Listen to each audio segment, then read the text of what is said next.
Why is there a person buried in the garden? What? After taking a moment to comprehend, I reflexively covered my daughter's mouth.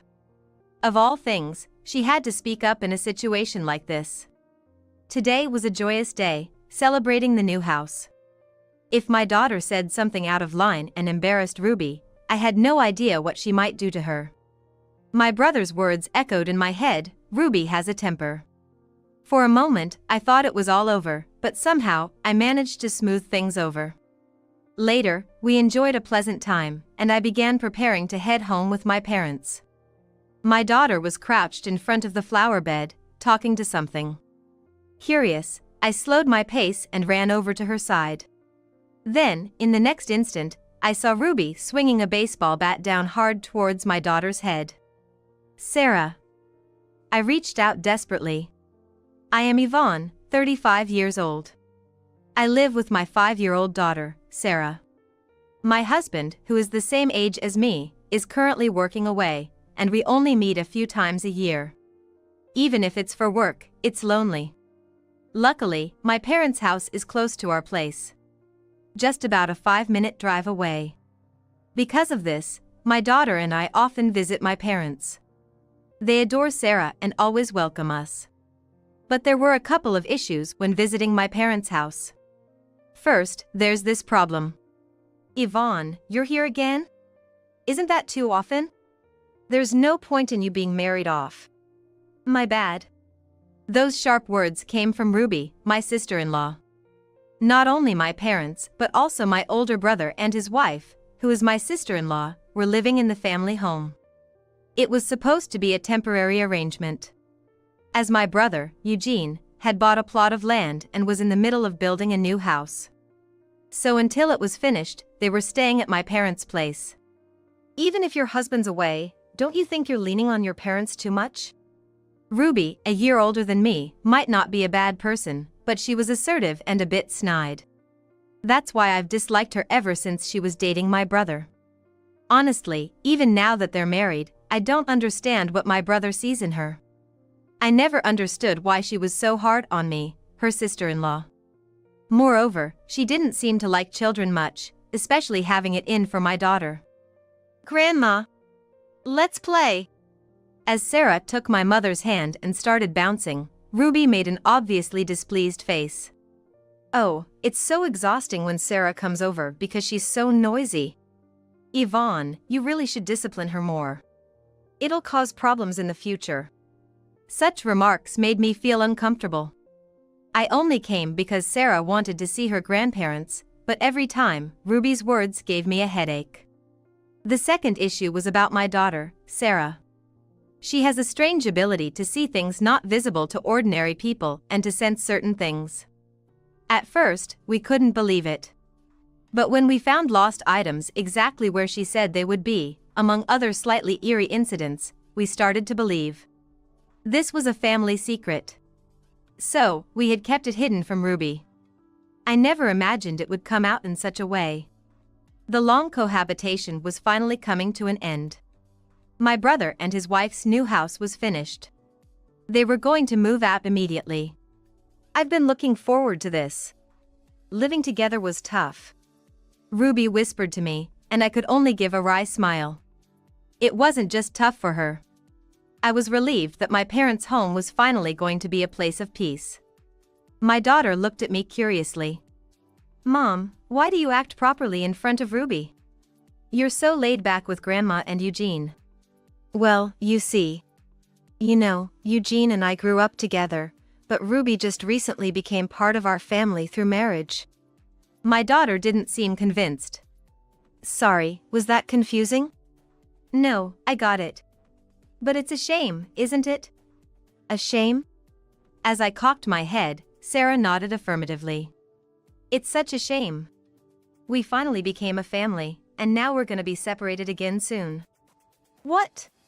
When Sarah speaks with such conviction, it's frighteningly believable. Separated. Could it be that Eugene and his wife are going to divorce? While it would be a relief for me, I'd feel sorry for Eugene if he were to be upset. After all, they've just finished building their new house, and now to think they could divorce so soon. I couldn't make heads or tails of it. So I just made Sarah promise not to talk about it elsewhere and decided not to dwell on it. Sometime after Eugene and his wife moved, we were invited to their house.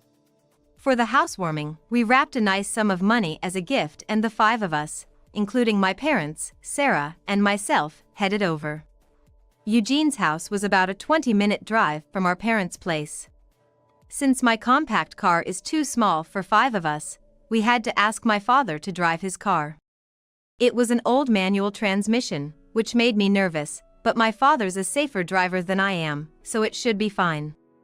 To me, not being able to drive a stick shift, that's pretty impressive. When we arrived, the first thing that struck me was the sheer beauty of the place. A brand new build, indeed.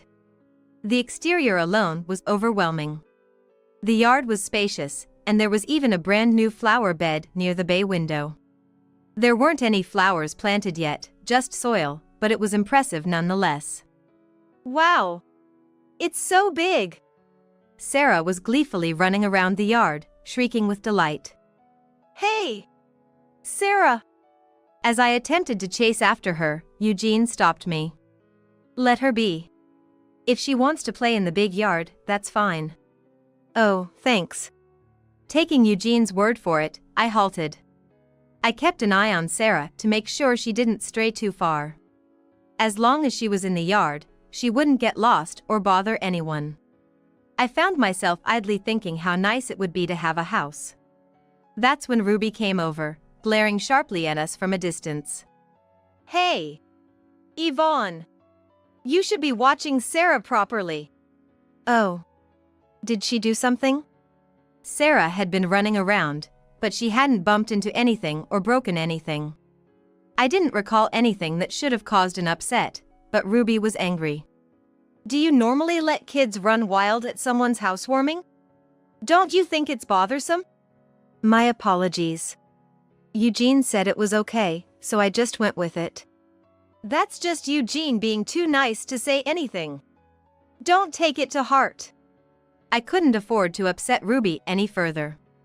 I had seen Eugene getting tossed around by Ruby's tantrums many times before. Sorry about that. I'll make sure she behaves.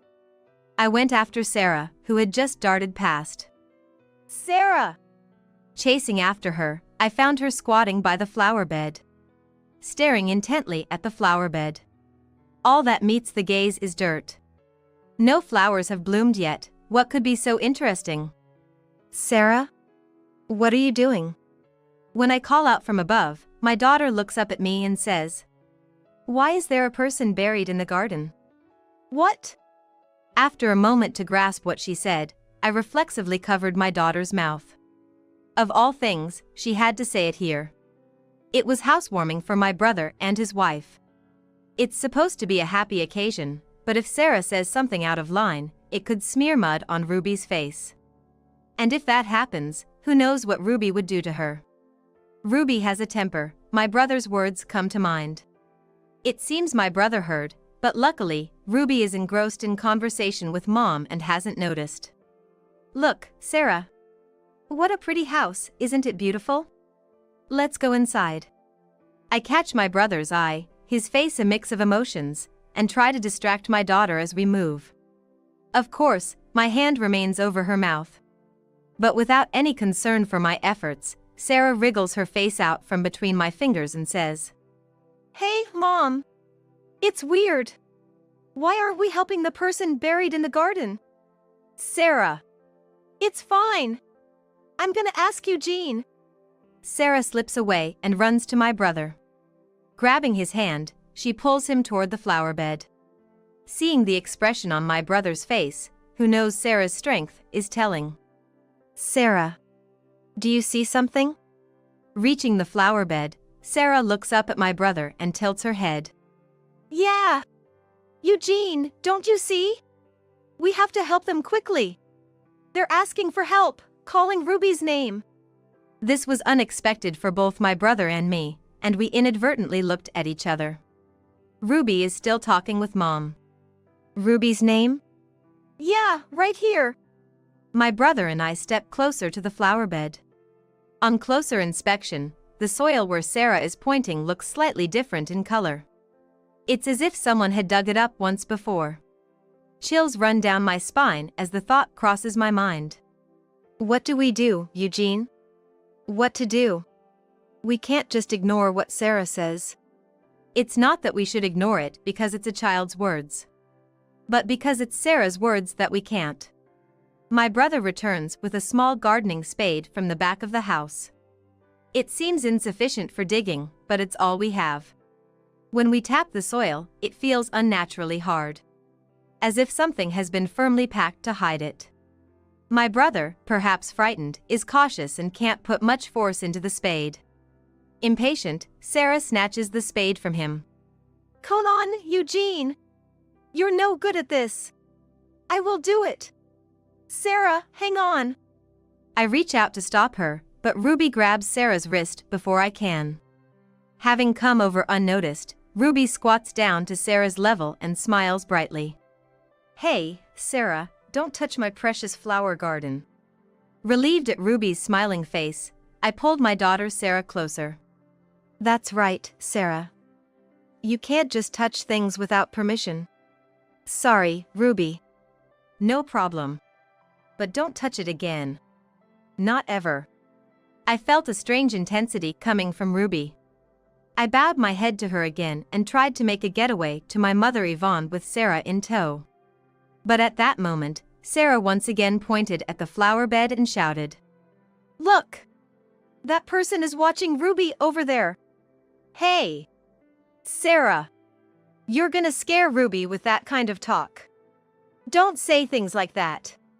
Every time my daughter had said something like this before, the people who heard it turned pale and trembled. I imagined Ruby must be terrified, having such things said about our brand new home. Sorry, Ruby, it's just a misunderstanding by Sarah. Trying to make amends, I looked at Ruby's face. No matter how much I might dislike Ruby, I felt bad for frightening her. I thought I had to get my brother Eugene to smooth things over too. But when I saw Ruby's face, I caught my breath. Far from looking scared, her eyes were wide open and she looked angry. Sarah, is someone watching me? Yeah! They're asking for Ruby's help. Ruby just said, huh, and raised the corners of her mouth. Her eyes weren't smiling at all. For some reason, I found Ruby's face terrifying and I shuddered. I'm sorry, Ruby. It's okay. It's just kid stuff. Eugene quickly stepped in between me and Ruby, and the situation settled for the moment. We went inside the brand new house with our parents and they let us sit on the brand new couch. Wow! It's so cushy! It seemed Sarah's spirits had lifted in the new house as she happily sank into the couch. She seemed to have completely forgotten the earlier incident, and I felt relieved. We then ordered some takeout sushi, chatting and eating. Sarah must have been exhausted from all the excitement. Before we knew it, she'd fallen asleep on the couch. Would you like to put her to bed upstairs? Should Eugene carry her? Really? Thank you. That would be good. We still have quite a while before we head back. It might be better than letting her sleep in the bustling living room. At first, I thought so, but then I had a bad feeling. I think it's okay. She might feel lonely waking up alone. Oh, she's already 5, right? She'll be fine. She can sleep here. Yvonne, you're a bit overprotective, huh? Ruby murmured that and smoothly rejoined the conversation with my brother and parents. Despite the short exchange, I couldn't stop sweating. After a while, Sarah woke up. It's about time to leave. We agreed with our dad and started to get ready to go home. As I was cleaning up the table and washing the cups, my bored daughter tugged on my clothes. Hey Mom, are we going yet? Just a bit longer, okay? We'll leave soon. You're slow. Maybe it's because she just woke up, but Sarah seemed a bit cranky. I didn't want to deal with a tantrum right now, so I decided to hand it over to my mother. Mom, can you please rinse these? Sarah is getting grumpy. My mother came running over, but Ruby blocked her. Then how about Sarah and I play in the yard while we wait? The yard? Let's go. My daughter, thrilled at the thought of going outside. More than that, I was surprised that Ruby invited her to play. She isn't supposed to like kids, yet there I was, puzzled but thankful. Thanks, Ruby. But we're about to head home. It's just until you leave. It's fine. Come on, let's go, Sarah. Yeah. Sarah cheerfully responded and took Ruby's hand, and they left. It's strange. Ruby's not keen on children, Eugene said with a stunned face, watching them go. I know, right? Ruby and my daughter have met many times, but I've never seen them play together. Sarah isn't shy with strangers and would happily approach Ruby, but I thought Ruby always kept her distance. Yet today, Ruby was the one who did the inviting. Something didn't sit right with me. I'm gonna go outside too. I rushed out in a hurry. Sarah was squatting in front of the flower bed, talking about something. Ruby was nowhere in sight. Curious, I slowed down my pace and ran over to her. The next moment, I saw Ruby swing a baseball bat at Sarah's head with all her might. It was a close call. I grabbed my daughter's arm and we both fell backwards. A metallic clang echoed through the yard. The bat had struck right where Sarah had been just seconds before. Hearing the sound, Eugene and my parents came outside. What was that noise? Ruby? Eugene, seeing Ruby holding the bat, was shocked. My heart pounding, I hugged Sarah tightly.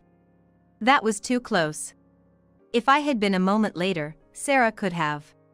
Silently, I looked up at Ruby. Her expression was angry or maybe emotionless.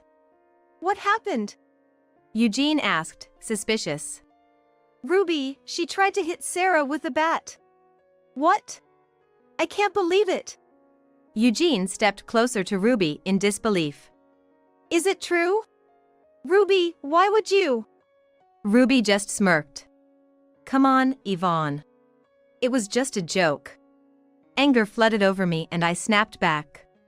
A joke? What are you talking about? If that had hit her, do you have any idea what would have happened? It wouldn't have been just an injury. As I was speaking, I realized something horrific. The end of the baseball bat was stained with something dark red. Noticing my gaze, Ruby let out a breath. Sarah was the one who started it, wasn't she? She shouldn't have said what she did. What? Before my eyes were involuntarily drawn to the flower bed. Could it really be that beneath there was a person buried, just as my daughter had said? Fear made my teeth chatter.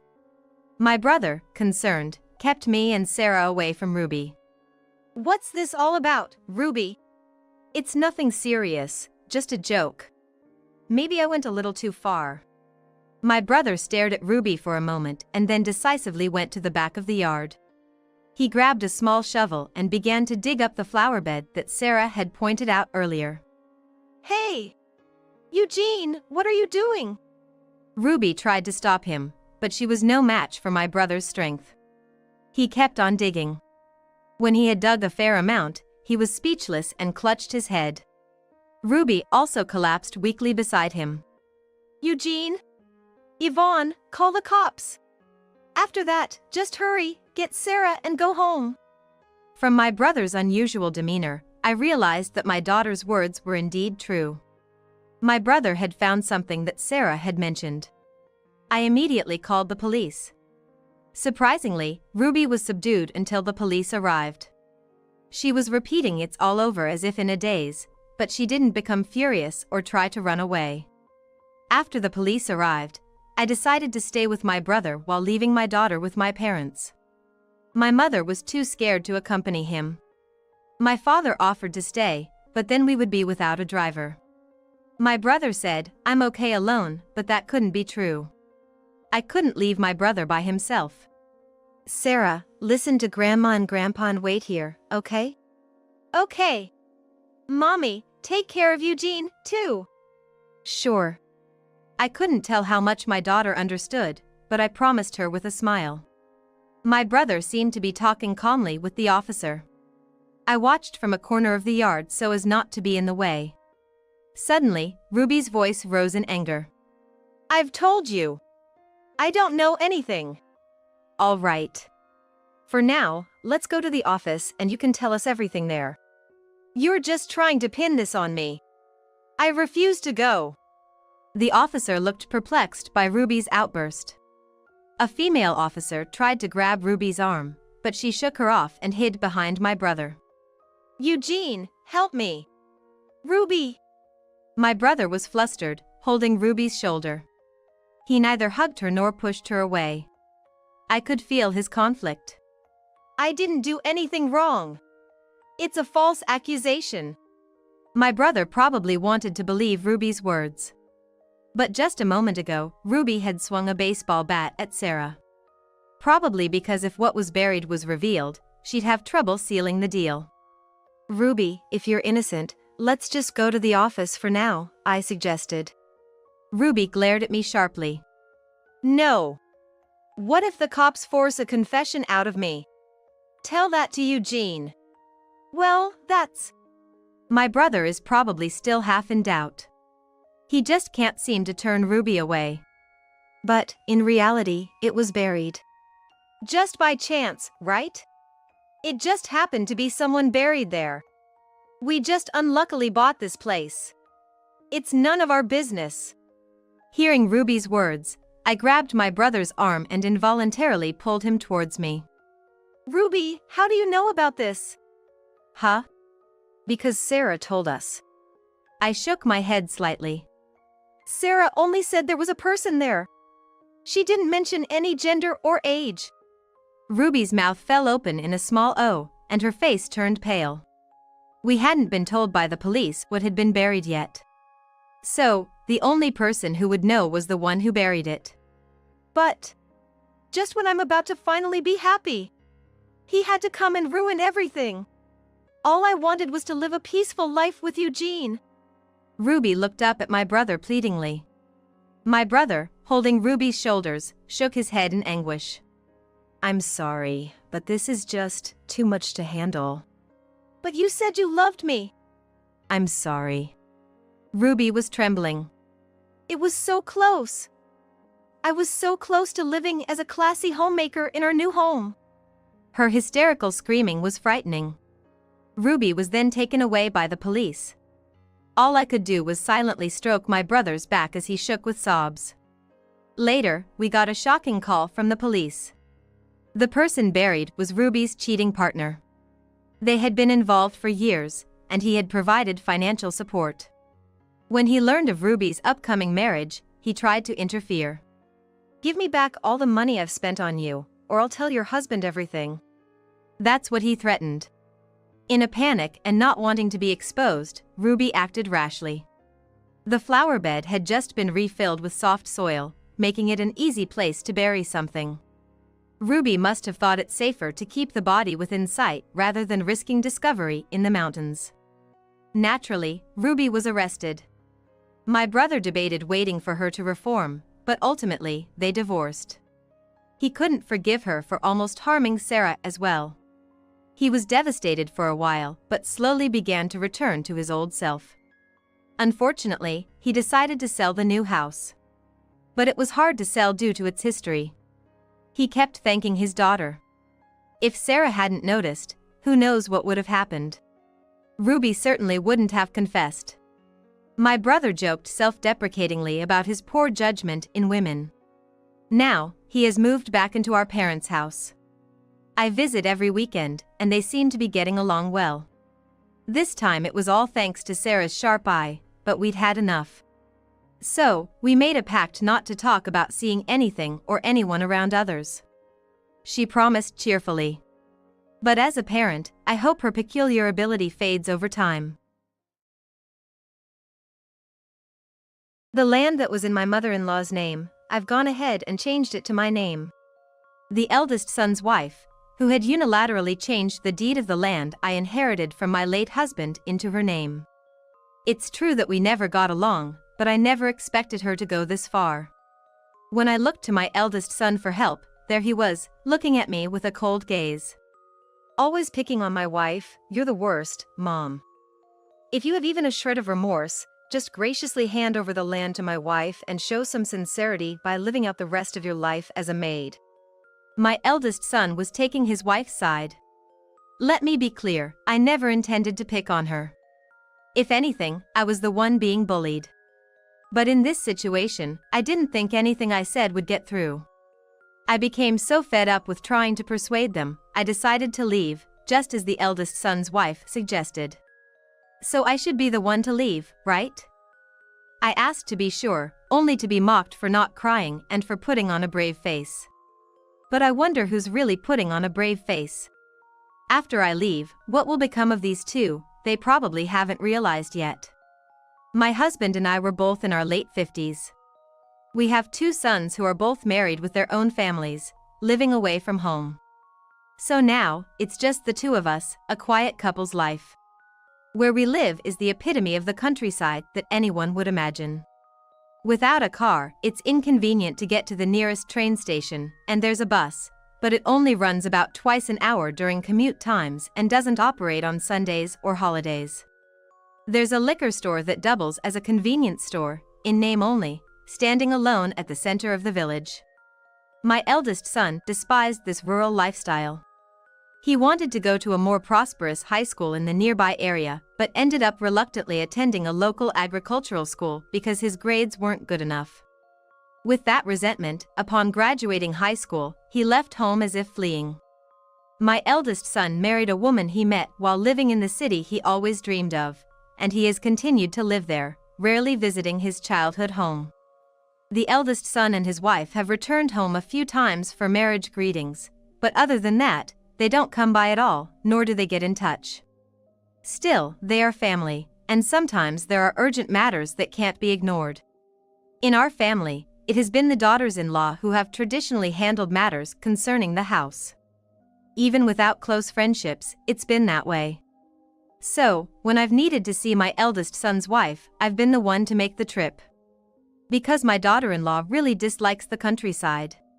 When I visit, she says I bring a country smell and sprays air freshener around me. At first, it bothered me, but now I've learned to let it slide as a trivial matter. Especially because our relationship is already distant, and I didn't want to make it more awkward. Meanwhile, my second son lives in a remote area due to his job. The town where the second son and his wife live isn't much different from the rural town where he grew up. The second son says driving isn't too much of a hassle for him, and he often comes home to check on us, his parents. His wife is a charming woman with a generous nature, and we share similar values, which is why our relationship with her is exceptionally good.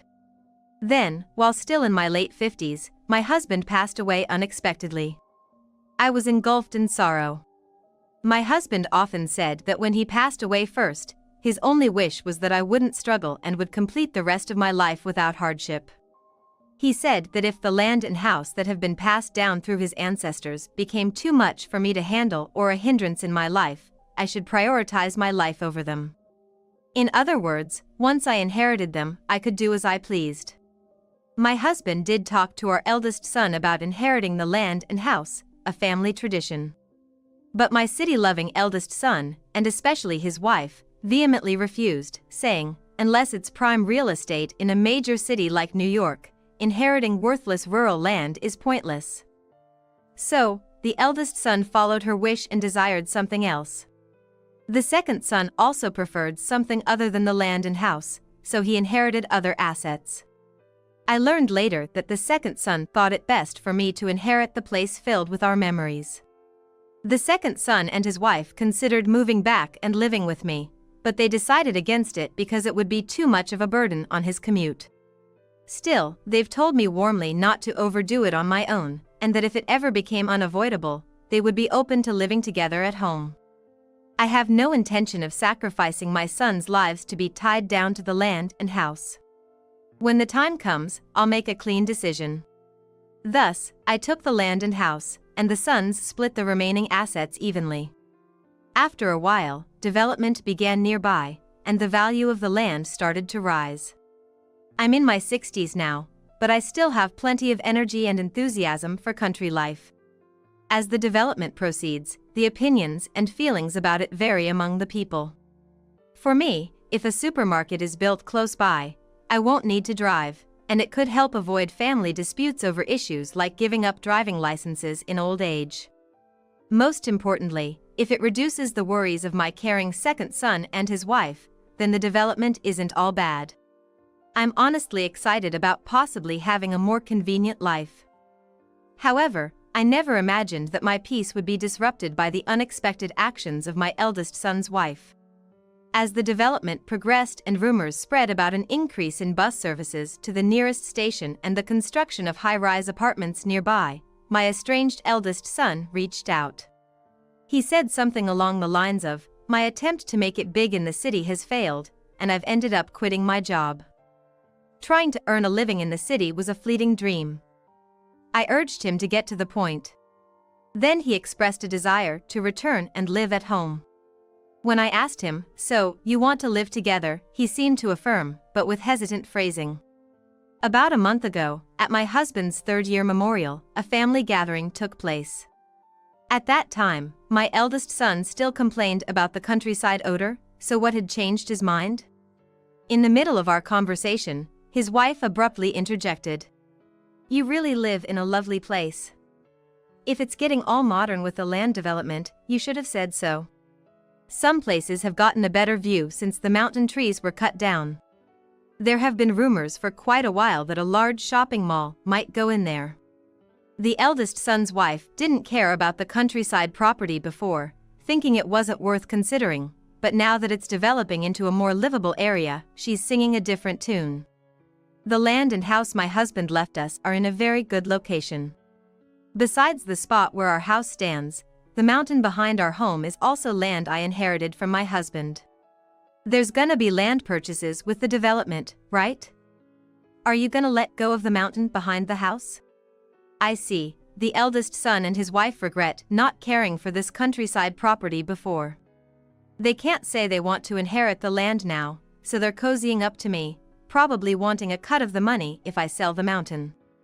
Oh dear, how awful of me. The real issue isn't money, it's about my husband. I listened skeptically to the eldest son's wife's excuses, which seemed quite theatrical.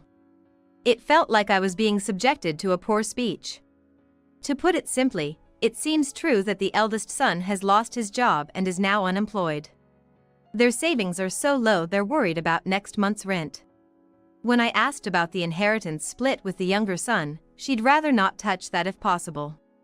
It's only been since the 3rd anniversary of my husband's death, so she says she wants to be thoughtful about how to use the money he left, but if they're struggling that much, they should use it. I thought. I held back from saying that, as it would likely result in accusations of being cold-hearted. Struggling to pay for rent, gas, and electricity, the eldest son's wife makes a heartfelt appeal, her voice choked with tears. She's asking to move in with me. Live in the countryside? You, who hated the countryside and were adamant about living in the city. I suggested that the eldest son take over, asking if he's going to find a job in the countryside. Wouldn't you be better off re-employing in the city? I asked.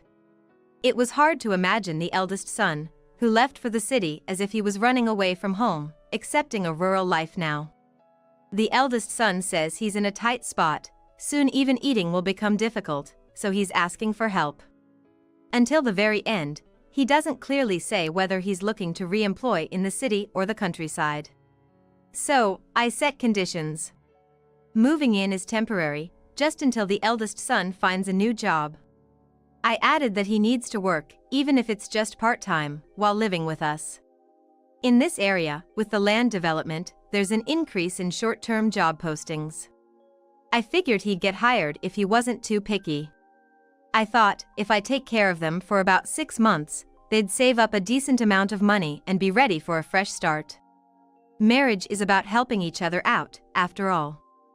I assumed the eldest son's wife would also work outside, even if not every day, to help gather funds for their new start. But when we actually started living together, all my plans fell apart. The eldest son was indeed busy looking for work. He searched for jobs during the day and worked as a security guard at construction sites for a few hours in the evening. The eldest son's wife, who had been meek at first, changed her tune as soon as her husband started spending long hours away from home for job hunting and part-time work. Oh, this is such a drag. I can't stand it. Using a pickup for shopping is just too tacky for me. Shopping had become a once-a-week affair, and the convenience of a pickup truck was simply unmatched, unlike the fancy cars you'd see in the city.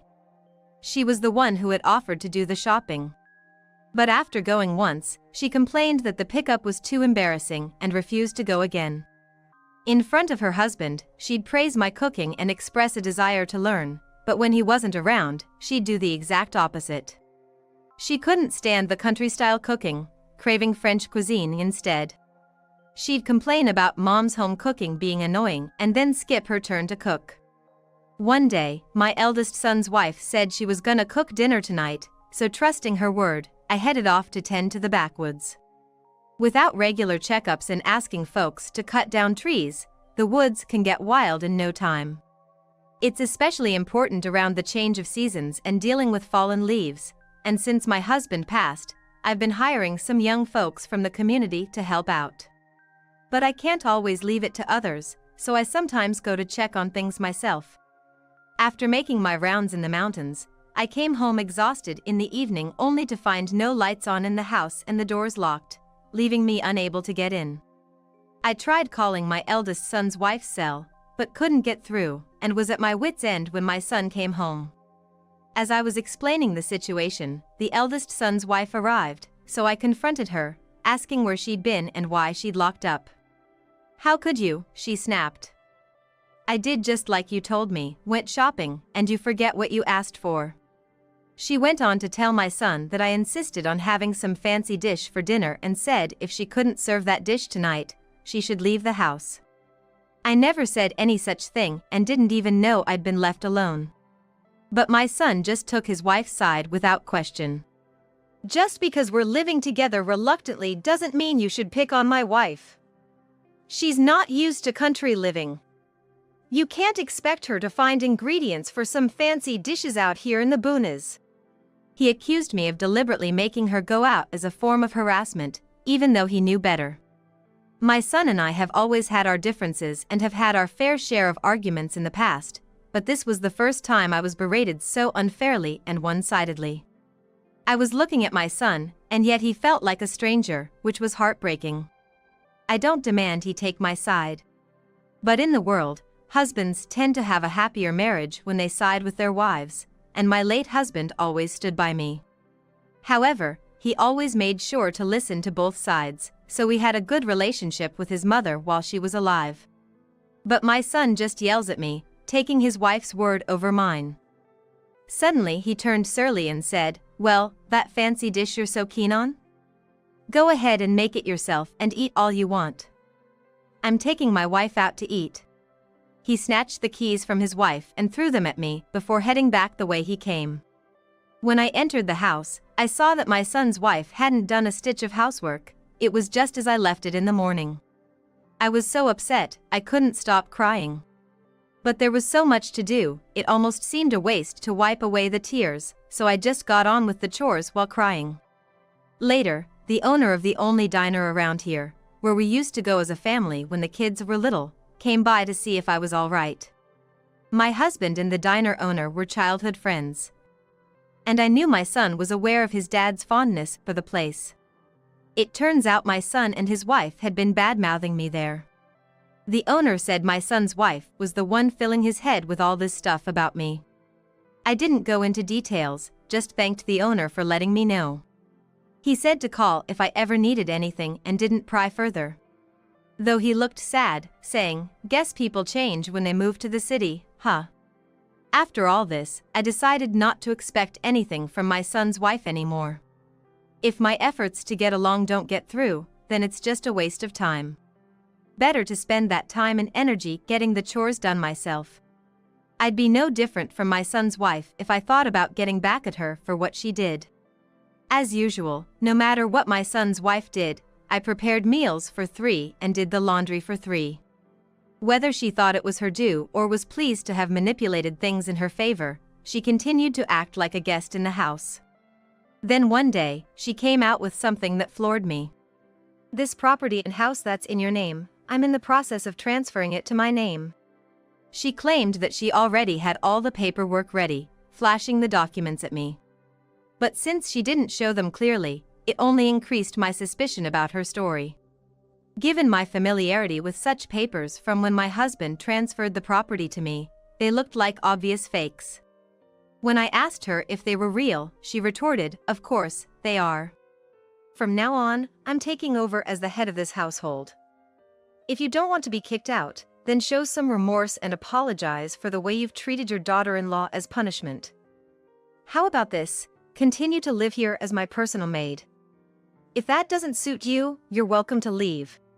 Her bold attitude suggested she believed the documents she held were legitimate. I confronted my eldest son, demanding an explanation. "Shouldn't you be the one leaving if you can't keep your promise to live together?" I tried to argue with common sense, but my eldest son retorted that I was the one who broke our promise first. It's a shame to be raised by the worst kind of mother who bullies her daughter-in-law.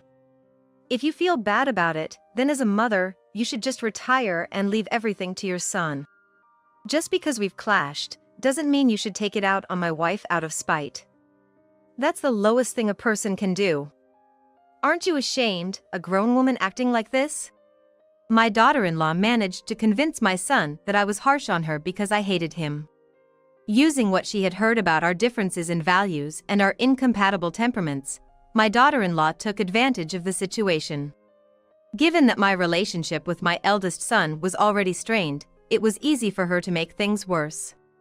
Realizing that nothing I said to my son now would be believed, I felt that trying to persuade him was a waste of energy. Suddenly, my husband's words crossed my mind. "Fine. I'll consider everything you've said. But I need a week's grace period because I have preparations of my own," I consented. My daughter-in-law was reluctant, but my eldest son agreed. It took exactly 1 week to sort out what belongings to take and to find a new place to move to, among other necessary arrangements. After the agreed week, I left the house. As I was leaving, my daughter-in-law taunted me with a triumphant look, telling me to get out.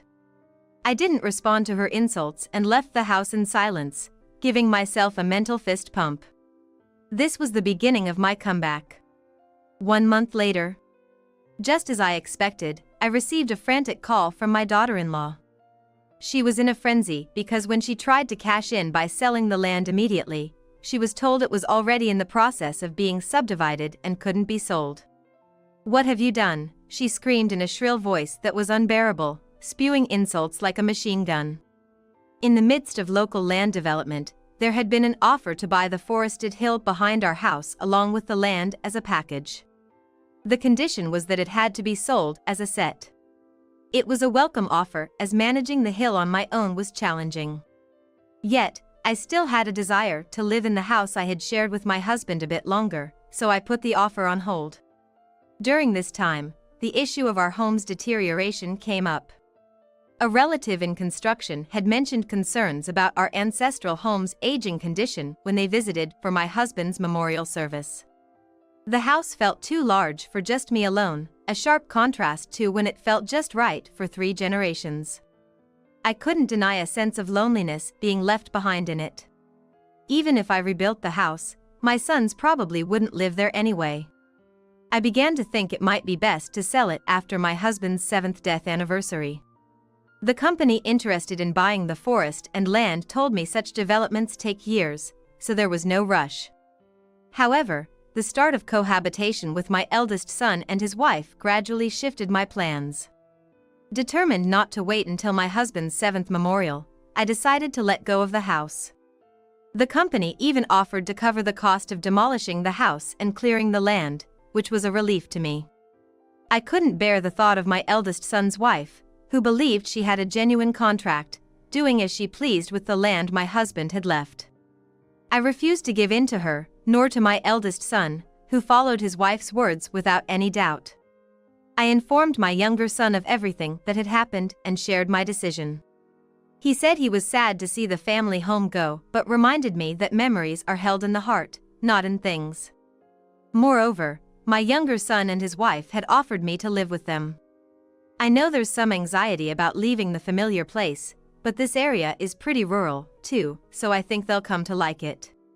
I'm currently living with my second son and his wife, and I'm really happy with their kindness. I just let the first son's wife screaming go in one ear and out the other, and end the call myself at just the right moment, switching to block the incoming calls. Later, my eldest son, having asked around the relatives about where I was, came to the second son's house. He came crying to me for help. Thinking it was too late, I was about to send him back, but then he started telling me how it was all his wife's doing after she kicked me out. It all started when a friend of the first son's wife introduced her to a paralegal. She trusted her friend, so of course, she also believed the paralegal without doubt. She was told she could change the land and house from my name to hers by just giving a thank you fee. Moreover, she was told the fee could be less than half the market rate. Later, when a big sum of money would come in, she thought they could just cover any shortfall from my husband's estate. On the promised day, the friend and the paralegal prepared the transfer documents and handed them over to the first son's wife. She, without any suspicion, believed them to be genuine and handed over the thank you fee. Once the preparations were done, the first son's wife eagerly explained everything to the eldest son when he came back from his part-time job. Exhausted, the eldest son didn't think deeply and trusted his wife's words as the truth. If you think about it, it's a strange story that the wife becomes the homeowner while her husband is still alive, but she convinced him by saying, "It'll be more convenient for your mom if it's in my name." As a fellow housewife, we can have a heart-to-heart and work things out.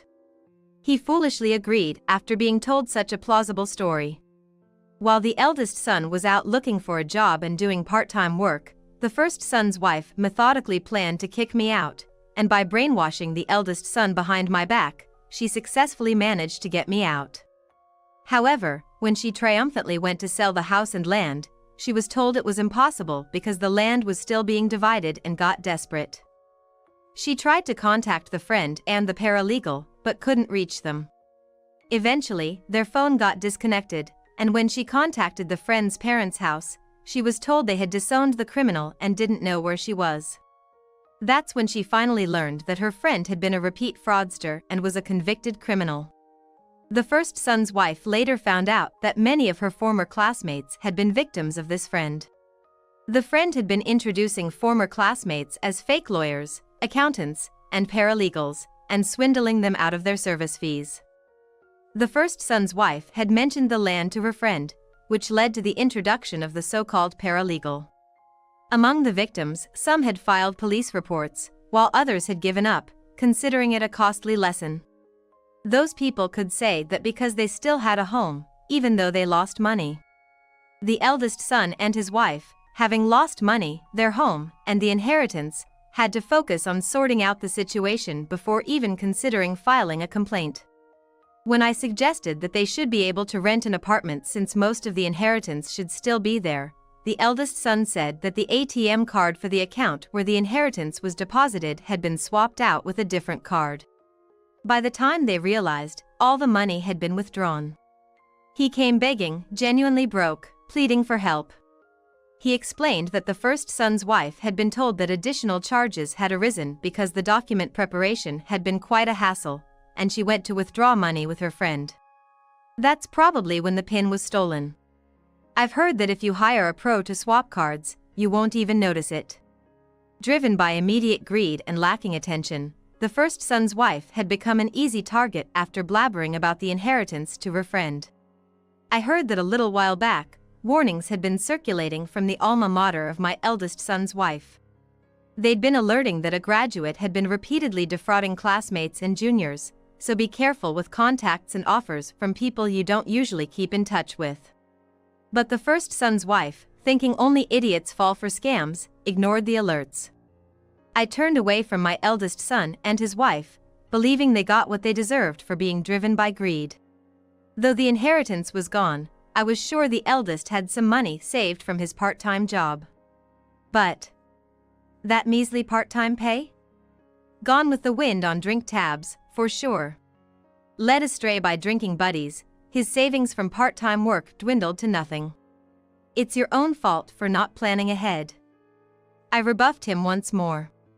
Just as I was getting troubled by his persistence, my daughter-in-law from my second son came home. Her return, GI slung over her shoulder, radiated such a force that my eldest felt a threat and skedaddled. The second son's wife had recently taken up self-defense as a hobby. When the homeward-bound daughter-in-law from martial arts classes ran into the lingering eldest, he got scared and beat it. Saved by the bell. I thanked my daughter-in-law from my second son for the timely rescue. The eldest son and his wife, having been living as live-in workers at a diner run by a childhood friend of my husband, got booted for continuously griping about the low pay compared to the big city. Do they even know what gratitude is? After that, no one would lend a hand to my eldest son and his wife. They somehow survived until one day, a new house was built on the land where we used to live. Seeing this, my eldest son's wife snapped and broke in. "This is my land and house. It was supposed to be mine." Spouting such nonsense and squatting there led to the police being called and her arrest on the spot. I was contacted by the police as a potential guarantor, but I refused. Then she started her silence, saying she wouldn't talk unless her mother came.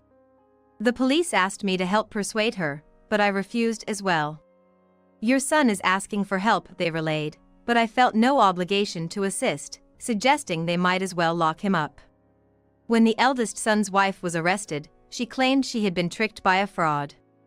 Apparently, there were a number of similar complaints filed, which made her story seem credible, but that doesn't mean her crimes were erased. She got squeezed for all she was worth, and I heard that the friend and the fake paralegal who committed the fraud are still at large. Even if they are caught, my son was told that the stolen money won't be returned. It seems that he has finally seen the light after the inheritance was not only used without permission but also stolen. The couple divorced, each starting a new path, but my eldest son seems to struggle finding stable work. His ex-wife, having had enough of the countryside, vanished one day after working at a seedy bar back in the city, leaving behind significant debts. I've officially moved in with my second son and his wife. The living arrangement started as a trial due to the ordeal with the eldest son's family. I didn't want to burden my daughter-in-law. But living together turned out great. We say what we want without tension and click well since she's not overbearing. Most importantly, we share the same taste and exchange recipes, making every day enjoyable. The considerate environment we've built doesn't strain us with needless courtesies. Neighbors even mistake my daughter-in-law and me for mother and daughter. That's how well we get along. As my husband would have wished, I'm savoring life with my second son and his family. Looking forward to sharing these stories. I prayed at my husband's grave. I'm going to choose a room that's about 250 square feet. In the middle of the new room, with the smell of fresh wood in the air, Lucas said with a joyful laugh. I stopped unpacking. Is she going for a room that's about 250 square feet? What in the world is Jessica talking about? I'm taking this corner room, Lucas announced, making me even more unable to grasp the situation. If you defy me, I won't be taking care of you, Lucas declared with a sneer, glaring at me. But inside, my mind was still in chaos. Huh? Whose house are we talking about? Feeling that something wasn't adding up with my eldest son and his wife, I questioned them. Huh? What? They both gave me a vacant look, and finally, I began to understand the situation. Ah, I see. That's what this is about. This could be a good opportunity to set things straight with my eldest son, Lucas, and his wife, Jessica, who have been running me ragged for years. I must not let this chance pass by. Alone, I felt a fiery determination inside me. My name is Catherine Thompson. I'm turning 65 this year. My husband passed away from pancreatic cancer 5 years ago. By the time the cancer was found, it was too late, and he passed away a few months later. The abruptness of it all left me unable to catch up emotionally, and for a while, I lived like a shell of a person, just eating, going to the bathroom, and bathing, simply passing the days. Lately, my legs have been getting worse, making it hard to live on my own. It was my eldest son, Lucas, who brought a ray of hope into my wilted life. That year, Lucas was getting married and he and his fiancée, Jessica, expressed a desire to live with me. I was taken aback when Lucas suddenly brought up cohabitation. Up to that point, he had been living in the company housing provided by the regional bank he worked for. I had simply assumed that they would naturally set up their own place once married. But contrary to my expectations, my son and his wife-to-be wanted to live with me. I hadn't even met Jessica yet, and I didn't know anything about her. But for me, having lost the love of my life and feeling a gaping hole in my heart, Lucas's offer to live together felt like a consolation sent from God. Of course, I'll contribute to the household expenses. Oh, I'm fine with it.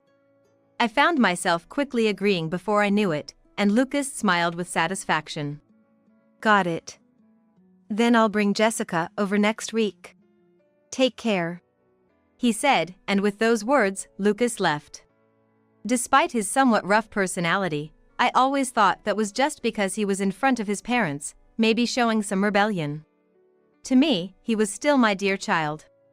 I felt as if my once lonely life had suddenly been illuminated. A week later, as promised, eldest son couple came to our house.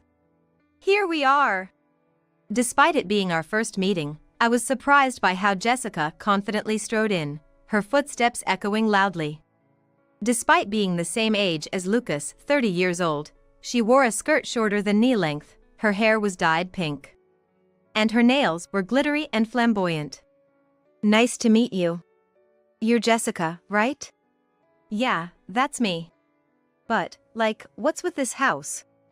It's kinda run down and small, isn't it? I was taken aback as Jessica entered the house and immediately started criticizing it without even a proper greeting. That's true. But it's better than nothing, so bear with it. Sure. Lucas retorted with a dismissive tone, which confused me even more since just a week ago he had been so keen on moving in.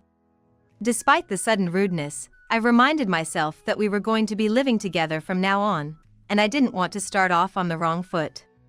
So, I sat Lucas and Jessica down and served them some tea. Do you work, Jessica? There's no way I'm working, it's just too much hassle. Oh, I see. And what about you, do you work? No, I've been a homemaker. Wow, so you're living off your husband's pension? Must be nice. You can just live it up without working a day. Despite both of us being homemakers, I looked at Jessica in disbelief as she sarcastically laughed and called my situation quite the nice position. I do receive a survivor's pension, but that's my only income. It's nowhere near enough for a luxurious life, I'm just getting by day to day. Living leisurely is nothing but a pipe dream. More importantly, Jessica, how should we divide the household chores? Since we're both homemakers, maybe we can split them equally? Wanting to change the subject, I proposed this to Jessica. Living together means the three of us supporting and helping each other out in our daily lives. I assumed that since Lucas would be working during the day and contributing financially, Jessica would be willing to help with the chores. However, she frowned visibly at my suggestion. Divide the chores? No way, you should handle all that. I don't know anything about this house. Plus, I'm busy hanging out with friends. With that sharp retort, Jessica looked at me with a piercing gaze as if dumping all the responsibilities on me. Well, then, just help out whenever you can, please. I couldn't ask too much of Jessica since we had just met today, so I ended up conceding on the issue of chores. Jessica wore a smirk as if she had one. I felt overwhelmed and dismayed thinking about our future life together.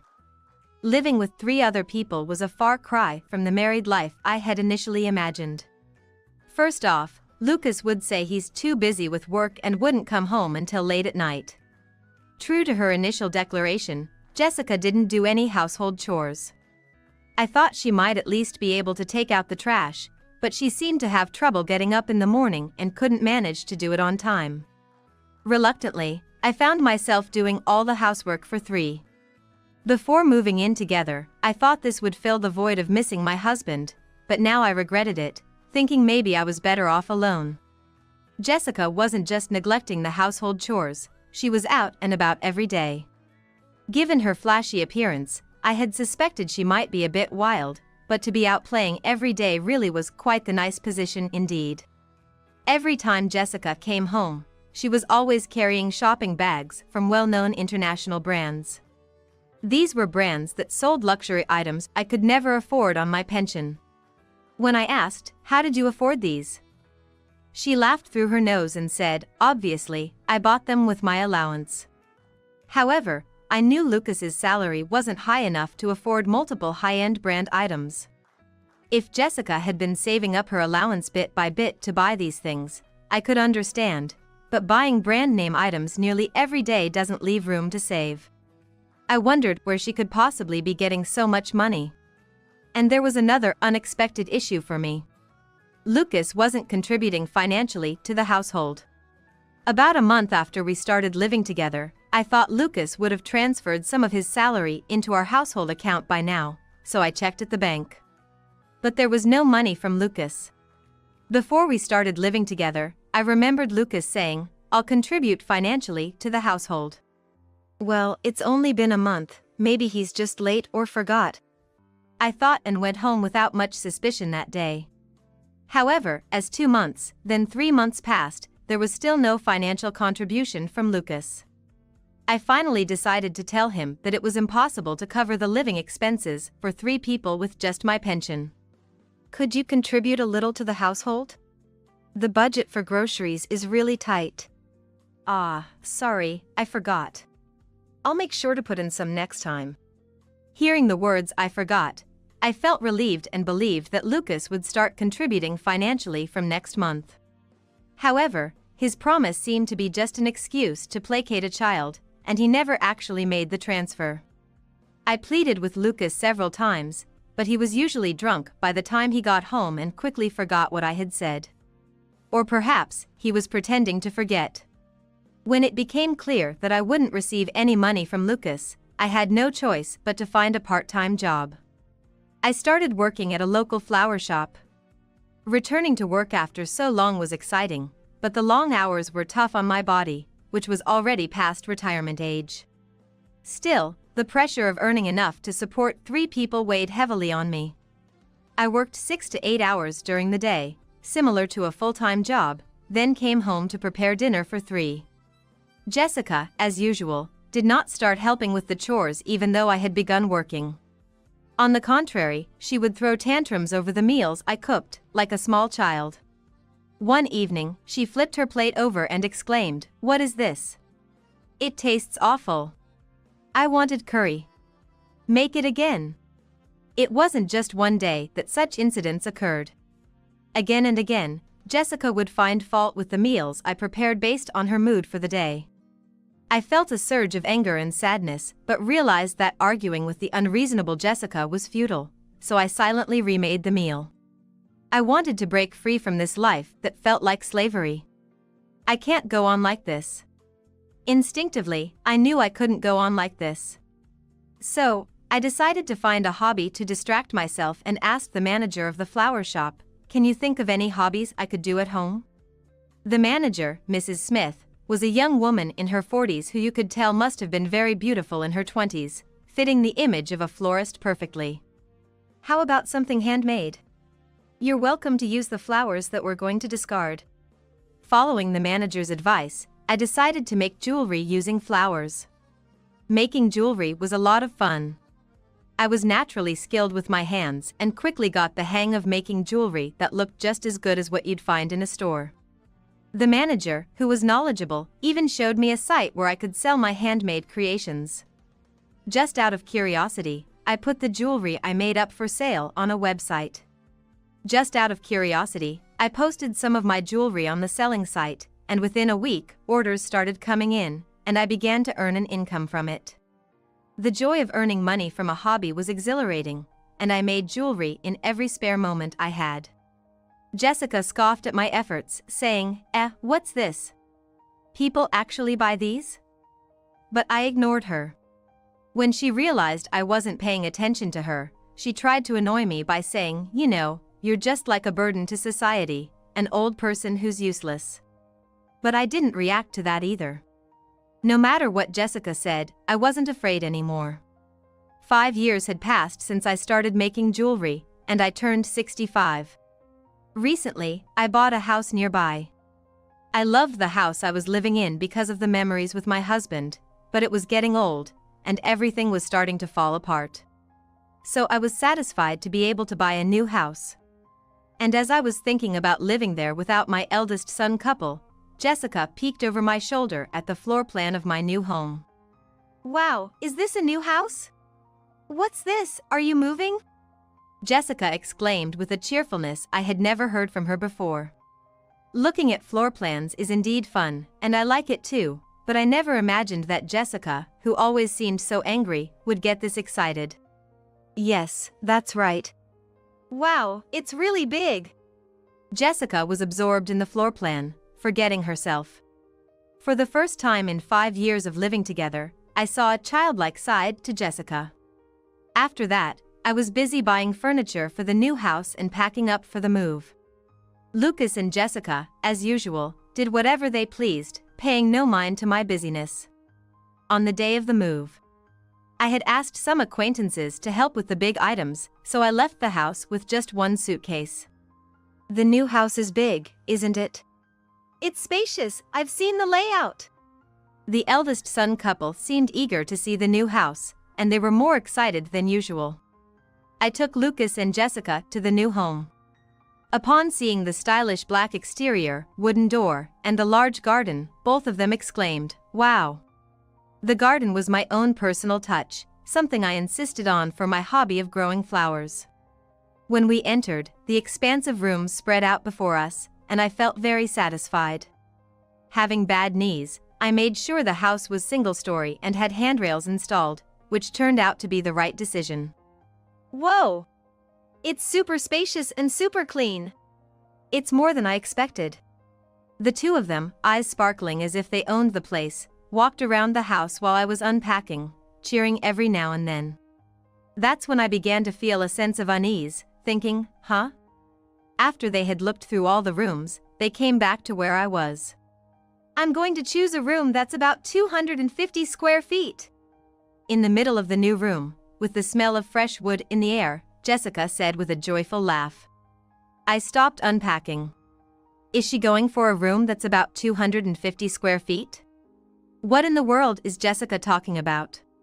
"I'm taking this corner room," Lucas announced, making me even more unable to grasp the situation. "If you defy me, I won't be taking care of you," Lucas declared with a sneer, glaring at me. But inside, my mind was still in chaos. "Huh? Whose house are we talking about?" Feeling that something wasn't adding up with my eldest son and his wife, I questioned them. "Huh? What?" They both gave me a vacant look, and finally, I began to understand the situation. "Ah, I see. That's what this is about." This could be a good opportunity to set things straight with my eldest son, Lucas, and his wife, Jessica, who have been running me ragged for years. I must not let this chance pass by. Alone, I felt a fiery determination inside me. "I bought this house for myself." I explained the reasons for buying the house to my eldest son and his wife, who were standing there in front of me. I told them about the original house deteriorating with age, my thoughts on wanting to end our cohabitation, and how I considered that it might be more comfortable for Lucas and Jessica to live on their own without me. "Ending the cohabitation? What are you talking about?" "Yes. I haven't heard anything about this. I thought we were going to live in this house." The two were bewildered by my confession.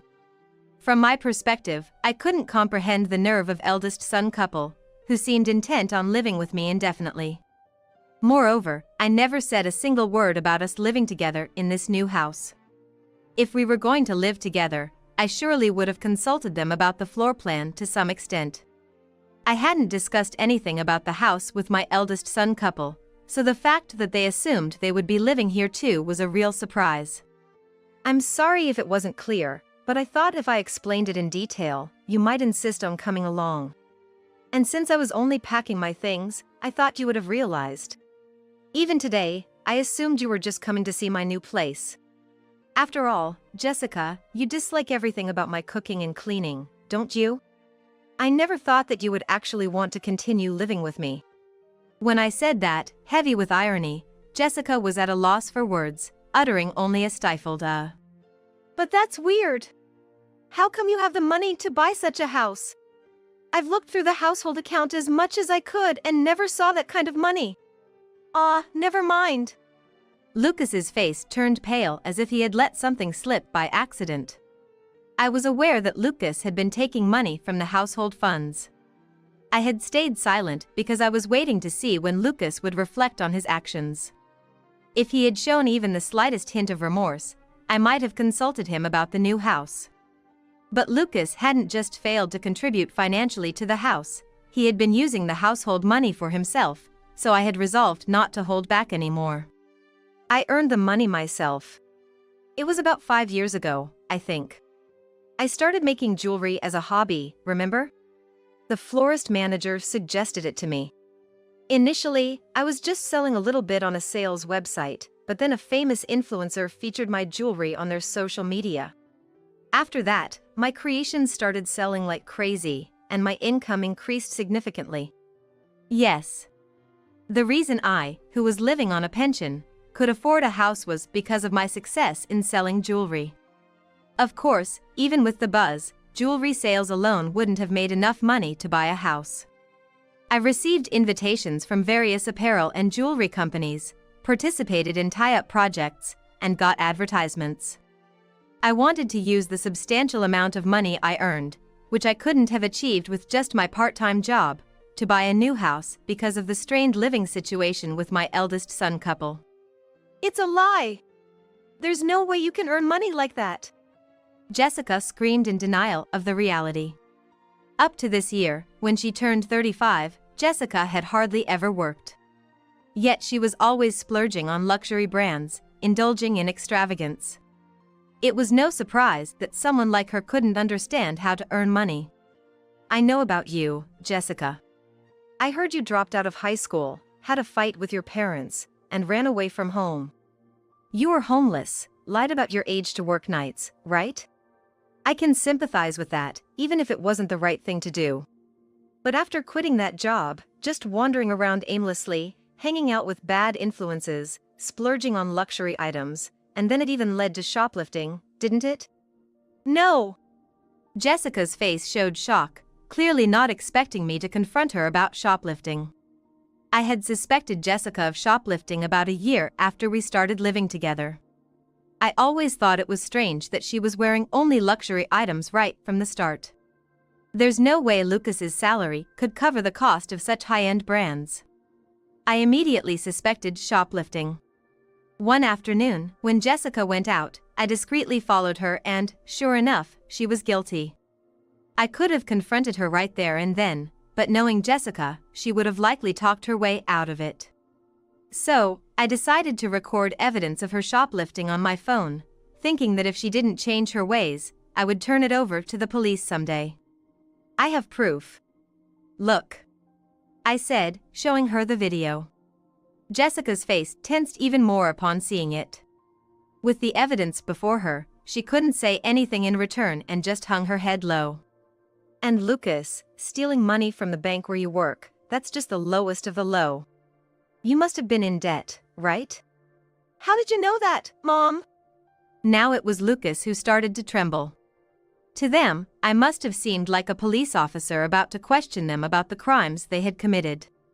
You see, the daughter of my florist's manager just started working as a new graduate at the same company as you this year, in the same department, no less. She told me that she saw you pocketing the money that customers entrusted to the bank. Being new and worried about making a false accusation against a senior, she hasn't spoken up about it to anyone. But I've thought to myself, if anyone at that bank would steal their own company's money, it would be you. This is what I heard, so there's no evidence, but given that Lucas was giving Jessica a substantial allowance every month, never contributing any money to the house, and actually stealing from the household funds, it seemed likely to be true. That's Smith! I educated her thoroughly, yet she's so ungrateful. Lucas fumed, shaking with anger at the manager's daughter's betrayal. Hearing Lucas's words, I took it as an admission of his theft and seized the moment to lash out. You educated her? You probably thought you were the most important person in this house, didn't you? Acting all high and mighty at work too, looking down on everyone else. But too bad. That won't work with me. This house is a prime example. I earned the money and bought this house with my own effort. You're not the great one here.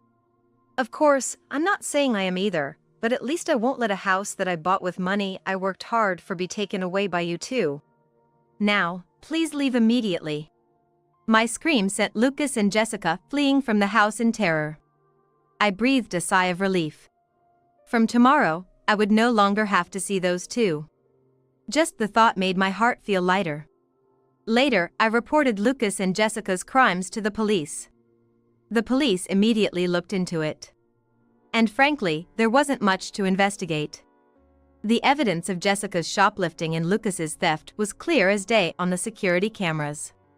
They were taken away by the police without any fuss, and seeing my child and his wife being led away, I felt no stir of emotion. I could only think they had to fend for themselves now. Initially, I was pleased with my son and his wife's intentions to comfort me when we started living together, but as I lived with these two who did as they pleased, my stress accumulated. In retrospect, it's clear that when they brought up living with me, their true goal was to have me do all the housework while they lived comfortably. Saying goodbye to a life of being insulted and having money taken by Lucas and Jessica, I now feel refreshed. Even if they are released by the police, they'll be too busy paying off their debts. I'm certain their marriage will fall apart, given they can barely manage household chores. But I am resolute in my decision not to help them ever again. I've vowed to lead a life free from any ties to my eldest son and his wife. While continuing my part-time job at the flower shop, I've been putting even more effort into making jewelry. When I revealed that the flowers used in my jewelry came from the flower shop where I work, an unprecedented number of customers started to visit. Responding to customers' requests to use flowers as parts for their jewelry, I also began selling flowers specifically for this purpose. Manager showed concern, saying, "If your jewelry business is that successful, you could just focus on that," but I shook my head. After all, it was a hobby recommended to me by Manager Smith. I believe if using flowers from the florist in my jewelry helps the shop flourish, then that's the best outcome. I plan to continue walking this new path in life, enriched by both my work and my hobby. I never thought of you as my mother. You just wanted to hog all of Dad's inheritance for yourself. In the midst of her wedding reception, my daughter suddenly shouted this at me. The room buzzed with whispers, and all eyes turned to me in an instant. Everyone looked confused about what was happening, but I was the most bewildered of all. Here I was at my beloved daughter's wedding, determined to proudly witness her special day for both myself and her late father. Then suddenly, this outburst. What does she mean by me hogging the inheritance? And why bring this up now, on your once-in-a-lifetime big day? My mind was filled with questions. But my daughter, now completely overcome with anger, continued to hurl insults and accusations at me, eventually kicking me out of the venue. As I left, I offered her one last piece of advice as a parent. Whatever happens, live strong. She'll understand the meaning of those words someday. I'm Karen. I'm a stay-at-home mom, living with my husband, his daughter from a previous marriage, and our son. I met my husband over 20 years ago. At work, where we fell in love. Karen, that presentation was amazing. Thank you. I wasn't very confident, but it's nice to hear you say that. We encouraged and supported each other as colleagues, and our relationship blossomed into romance. My husband, recently divorced, was raising his baby daughter on his own. Looking back, it must have been a tough time for him, both physically and emotionally, but he never showed it. He was always smiling, kind, and a great support as a coworker. About a year after we started working together, he said to me over dinner at a restaurant, I'm actually thinking of starting my own business. There are a few companies that have expressed interest in working with me. Wow, that's incredible. You're so talented. I'm totally behind you. Thanks. So, this might be a bit much to ask, but if it's possible. What's up? I'm gonna make this company a success, I promise you. I won't let us go through any unnecessary hardship. But, I need a little support. I want to be there for you, Karen, not just at work but in our personal lives too. Oh, what do you mean by that?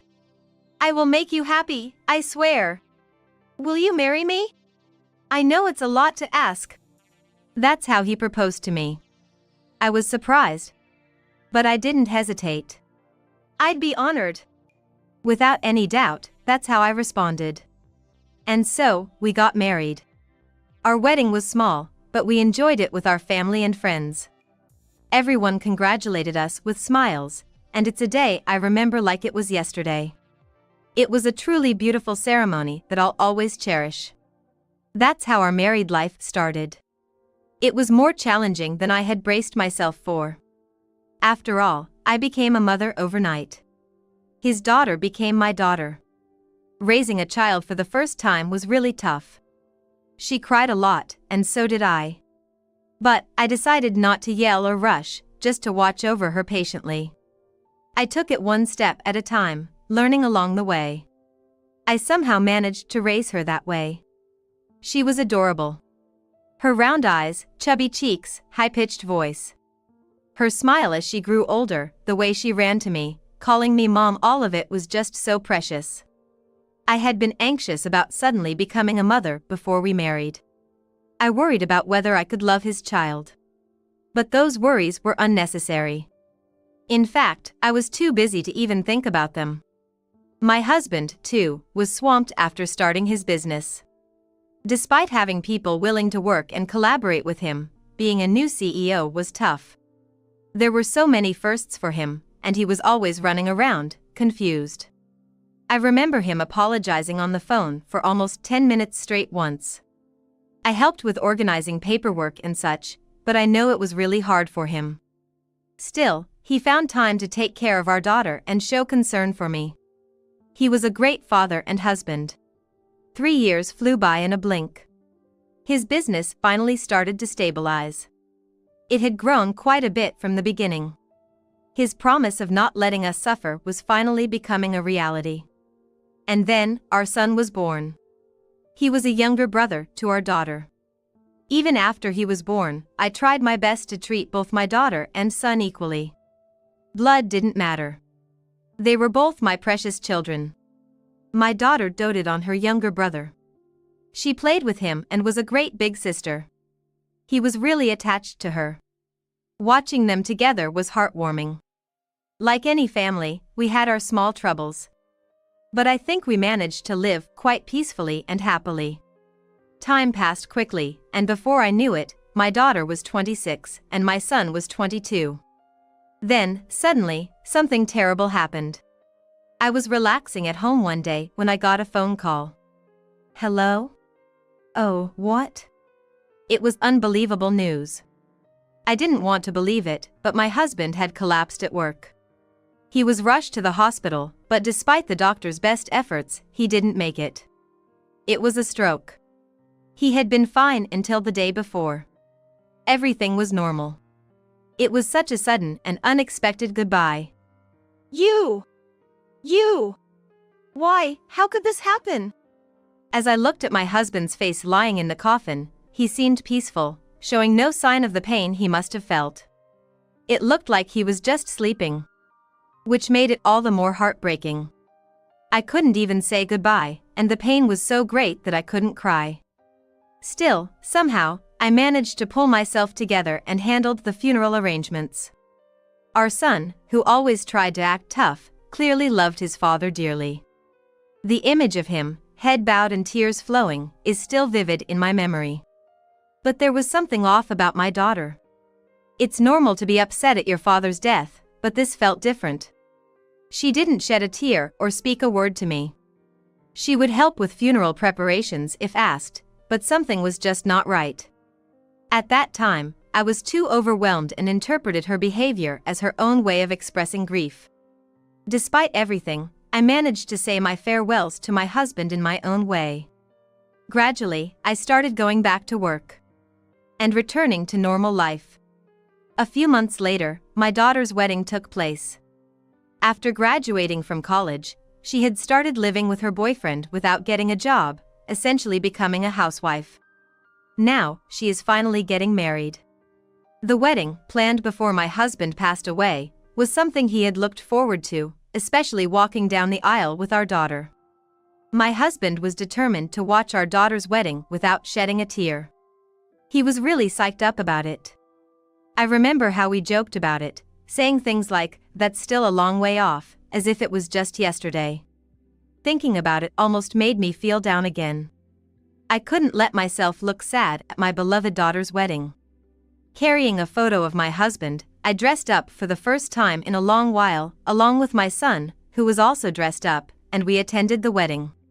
When we left home that morning, I looked up at the sky and said, "You're watching from up there, aren't you?" and headed to the wedding with a smile.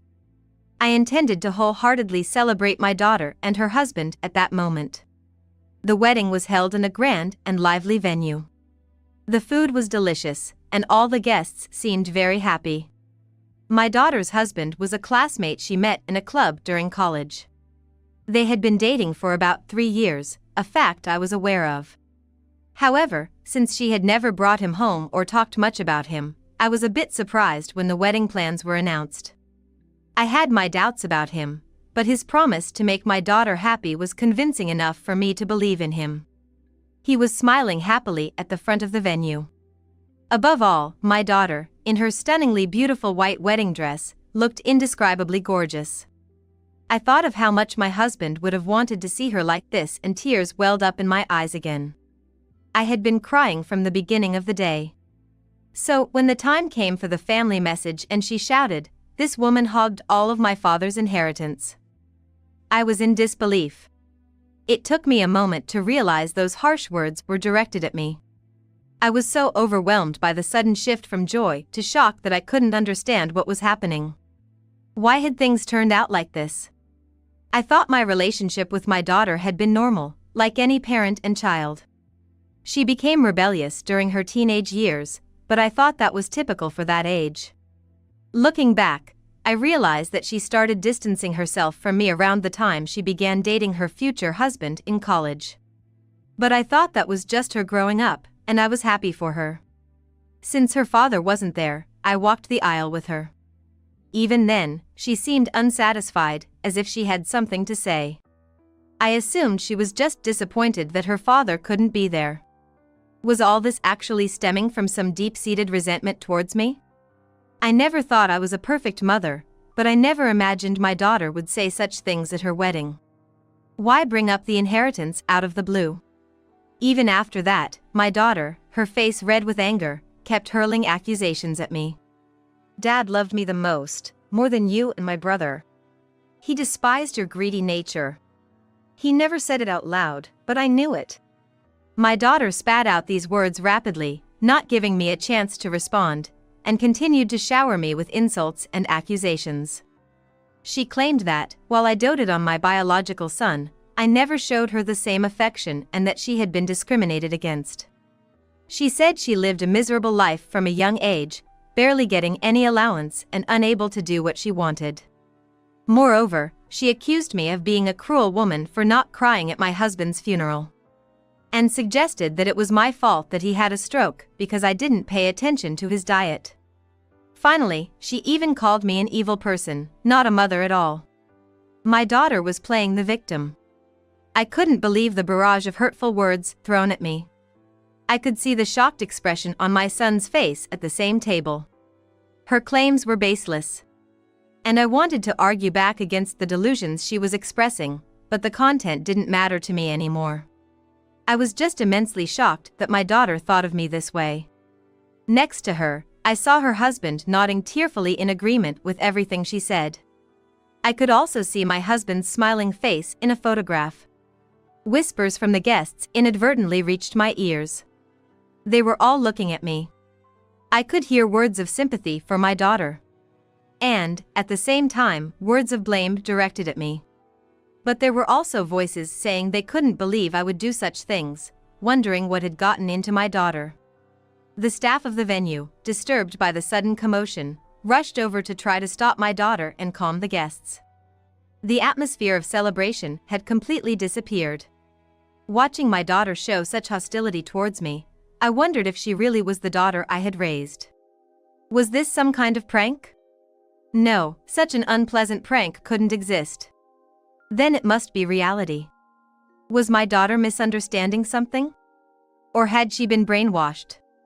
These desperate thoughts crossed my mind, but when I saw my daughter relishing in my sorrow, I knew something had ended inside me.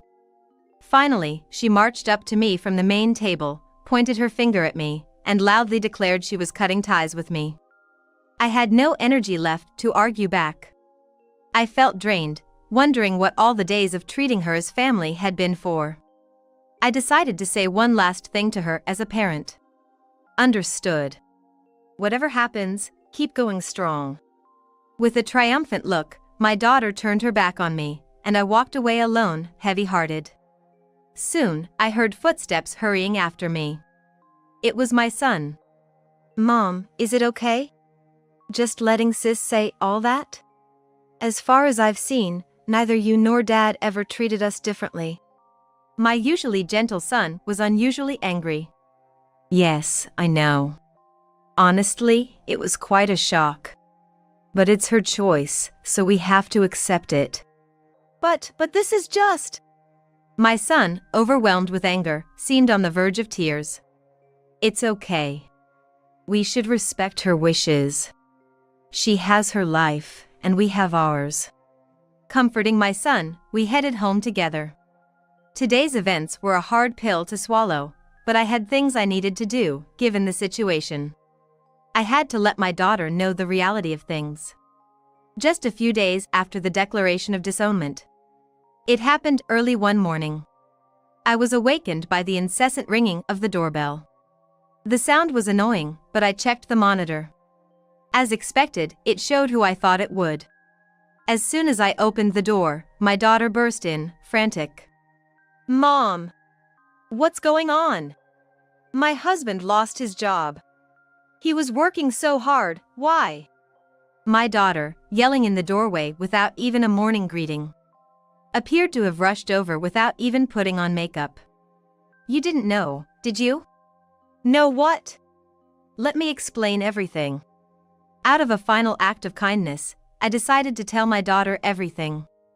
Her husband had been working at the company my husband and I ran since they were dating.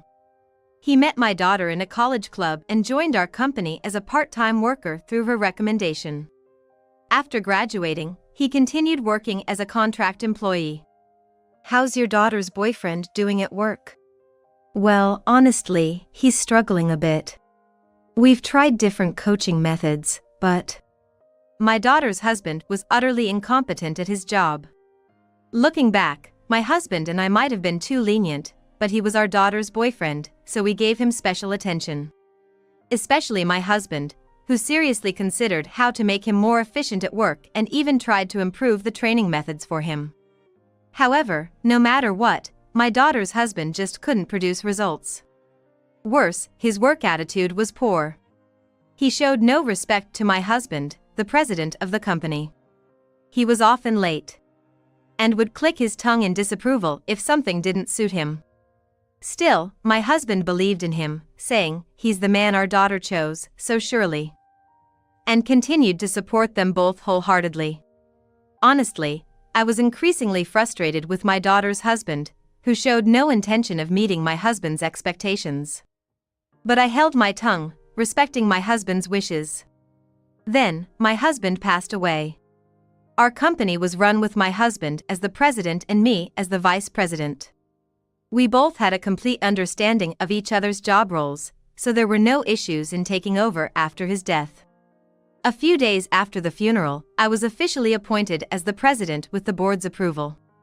Given my daughter's husband's persistent poor work attitude and her unilateral declaration of cutting ties, there was no longer any reason to keep employing him. There were already complaints from other employees. I decided to fire him. No, that's a lie. My daughter screamed in disbelief. He always said everything was going great at work, that he had the support of his superiors and subordinates, and that he might even get a fast promotion. I was counting on him. Although I knew it, this confirmed that my daughter's husband was just that sort of man. My daughter was completely deceived by him, and I was astounded by her naivety.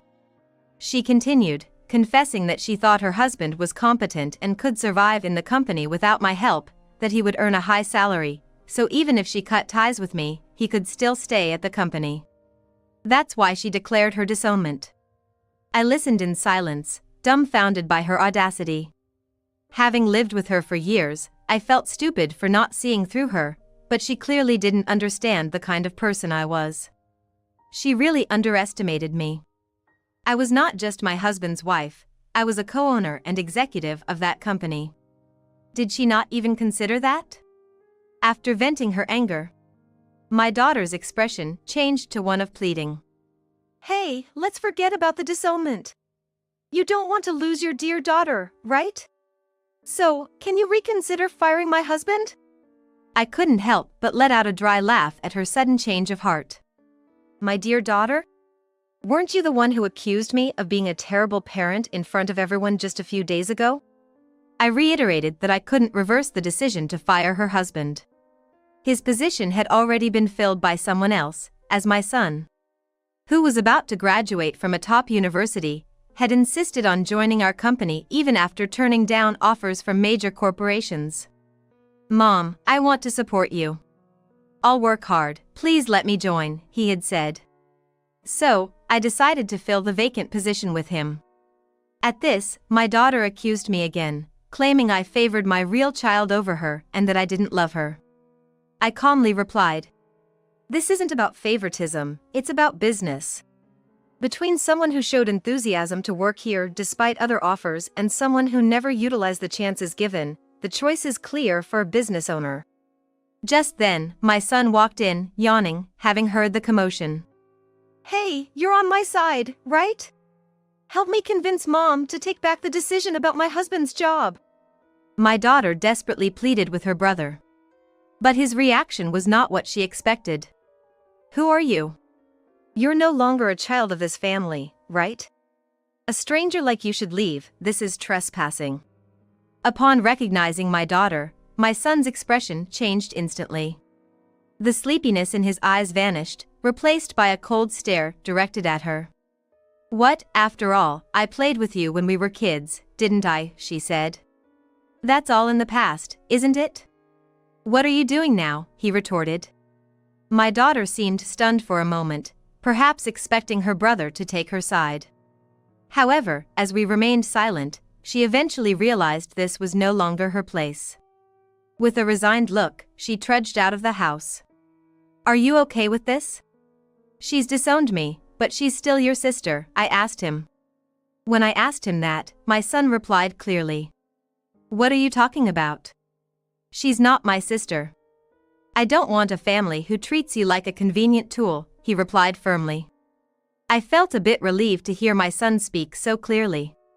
Later, he inquired about what happened to my daughter and her husband. He thought I might be worried about her and asked around. According to what he heard, my daughter's husband initially approached her because her parents were company executives. Marrying her meant having a father-in-law as the company president. Even if he was incompetent or had a bad attitude, he believed a certain status and salary would be guaranteed, and he might even become the president himself someday. Such naivety. In a corporate structure, such nepotism doesn't work. But that's what he believed. When he suddenly got fired, it led to a huge fight with my daughter. "It's all your fault for disowning your mother that I got fired." "What? It's your fault for being brainless. You're just a leech living off your parents." "What did you say?" They engaged in a nasty blame game. Eventually, my daughter's husband decided she was of no use to him, declaring he never loved her, and left a signed divorce paper before disappearing. My daughter, perhaps still holding on to hope, searched for him extensively but hasn't found him yet. Whether they could reconcile even if they did meet is doubtful. Apparently, there were sightings of my daughter's husband in a busy area in front of a train station in another state. He was seen trying to pick up a woman carrying a designer bag and failing miserably. He was wearing ragged clothes and didn't look like he was living an easy life. The commotion at the wedding, whether true or not, seemed to be enough to alienate her friends, leaving her with no one to rely on after being abandoned by her husband. Now completely alone, she had to continue her daily life. Finding herself at a dead end, she had to take on her very first part-time job. It was the same kind of supermarket job she had once looked down upon as menial. However, having never worked before, she was naive about the ways of the world. She struggled, bullied by the senior staff for her lack of skills and poor work ethic. Her life wasn't easy, and she couldn't even enjoy her beloved fashion anymore. While complaining about everything, she was being toughened up by the harsh realities of society. As I told her at the wedding, I hope she continues to strive, no matter what. She's still young and has the potential to change her life with her own efforts. As for me, after my husband's passing, I reorganized some parts of our business and started a new venture. Something my husband had always wanted to do. I hope to eventually pass this business on to my son, who's still a new employee. Not showing him any favoritism, he's working as hard as any other staff member.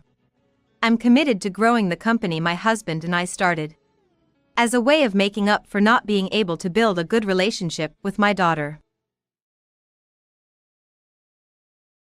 My name is Catherine Smith. I remarried when my husband's son was 16 years old. Yes, my husband was a divorced man with a child. Since I am unable to have children, I was happy to have a son, and for the past 12 years, I have raised him desperately as my own child. That son, Austin, said he was getting married and brought his girlfriend home. I'm thinking of marrying this person. She had an innocent look, and I thought she would make a good wife for Austin. I was moved to tears of joy. However, my son then said, I'm gonna live with my fiancé's family. Being an only child, I had assumed he would live with us after getting married. So, this was quite a shock. Living together? Why not? There's no problem with me living with my fiancé's family, right?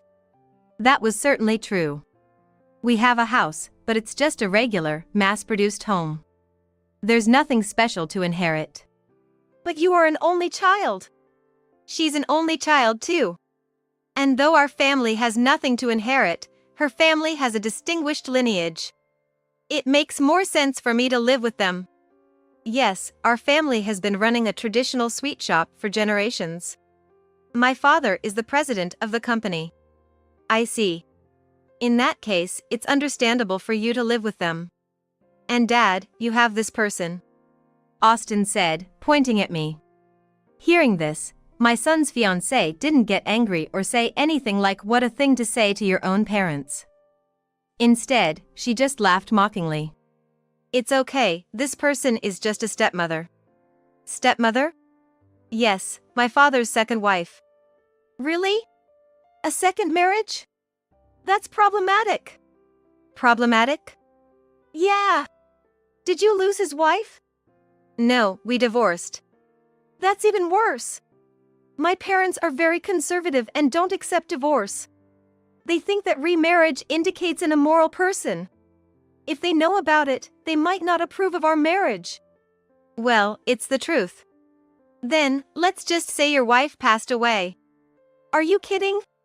You raised Austin alone after your wife's death. My parents would respect that and would be even more impressed with how well you raised Austin. But what about this person? Remarriage is also frowned upon.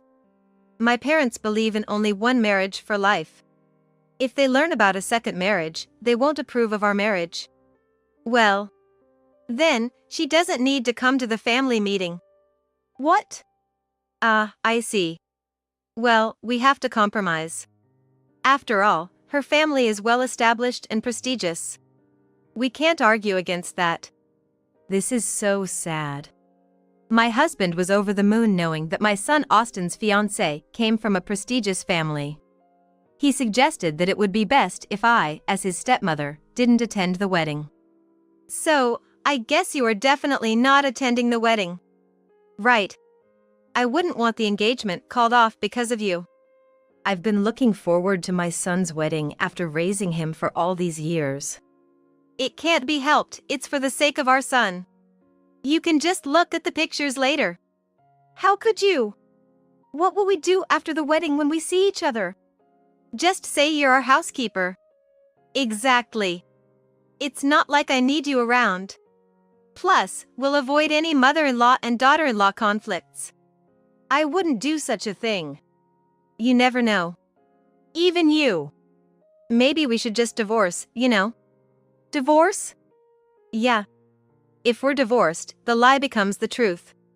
We needed you for cleaning and cooking until now, but with May around, we don't need you anymore. Hey, you might live with them, but what about me? I'll be alone in this house. Well, maybe we should really make her the housekeeper. I don't want her acting like a parent. That's true. That's just. How can you say such things? I endured everything for 12 years because I thought of him as my own child. But from my son's perspective, I was just someone to clean and cook. What was the point of my 12 years? Was it all just self-indulgence? So it's settled then. The stepmom won't come to the family meeting. We'll say you raised Austin alone after your wife passed away. That works, right? Yes, of course. Now I can marry May with peace of mind. Yes, I'm relieved too. It's good we found out the truth before the family meeting. Otherwise, the wedding might have been called off because of the stepmother. I definitely don't want a stepmother acting like a mother-in-law. How can people be like this? It can't be helped. If you were really a mother, you'd understand. It's for the happiness of our son. If you can't endure this, you're not fit to be a parent. Is that so? Is that how it is? I felt like everyone was against me. What was I for all these years? 12 years. Enough with the 12 years, 12 years. All right, thanks for the 12 years of service. The fake is no longer needed, so don't come to the family meeting. Of course. If you come and the engagement is broken, I'll resent you for the rest of my life. What? Rejected by everyone, I was left speechless by the shock. On the day of the family meeting, it was a dinner at a fancy restaurant. Told not to participate, I watched the proceedings from a distance. So, your wife passed away early, and you raised your child alone. That must have been tough. As planned, my husband was playing the role of a grieving widower, whose wife had passed away before him. Yes, well, there were various things, but he managed to grow up somehow. Is that so?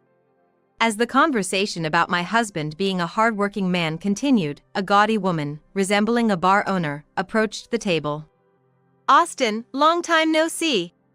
You've grown so big and respectable. She looked quite flashy. As she suddenly appeared, May's family was taken aback, while my husband and son, recognizing her as their ex-wife and real mother, remained silent. Who might you be? I'm this kid's real mother, call me Christy. With that, Christy took a seat and called over a waiter. Hey, add another place here. The waiter brought the food. The food here is really good. Nice choice of restaurant. As expected. What is this all about? I heard today was my son's family meeting. Since his stepmother wouldn't do, his real mother, came. Stepmother? What do you mean? My husband and Austin shrank, unable to speak. Christy took over the conversation. No, this must be some mistake. You're at the wrong table. This is extremely rude, please leave at once. What are you trying to act all important for? I won't let you forget your ex-wife. I don't know you. I'm his ex-wife and this child's mother. But just a moment ago. No, don't listen to her. I divorced him when this kid was little. I wanted to take him with me, but his parents were so insistent. They said to leave the child, so I left him, crying. It was tough. Oh, But the divorce wasn't because of a mother-in-law issue, by the way. We were told that his mother had passed away. Yes, my wife passed away. That's right, she's a complete stranger. I don't know you. Please leave, today is an important day. Get up and leave, old lady. Hey, Austin. Calling her an old lady? Sorry, I'm shocked he turned out so rude. Are you really his mother? Of course. Then, about her being dead. It's all pretense. They probably thought it sounded better than admitting to a divorce. How ridiculous. That's the kind of ridiculous thing they would do. By the way, did you cure your gambling addiction? Christy turned to my husband and asked. In fact, he had a severe gambling addiction. I didn't know that until we got married. But since we were married and had a child, it wasn't easy to just leave. I stayed, even though life was hard and most of his earnings went to gambling. I kept going because my son called me Mom. You really had a terrible gambling addiction. Even when we were married, we couldn't eat because of your gambling. I thought we were going to starve to death. Did it get better after marrying your current wife, or is it still going on? Don't talk about that here. When else should I ask? It's not like we'll see each other often. If we were, I'd wait for another time, but that's not happening. Christy continued, addressing May's astonished parents. The reason for our divorce was his gambling addiction. He had a terrible addiction. I married him without knowing.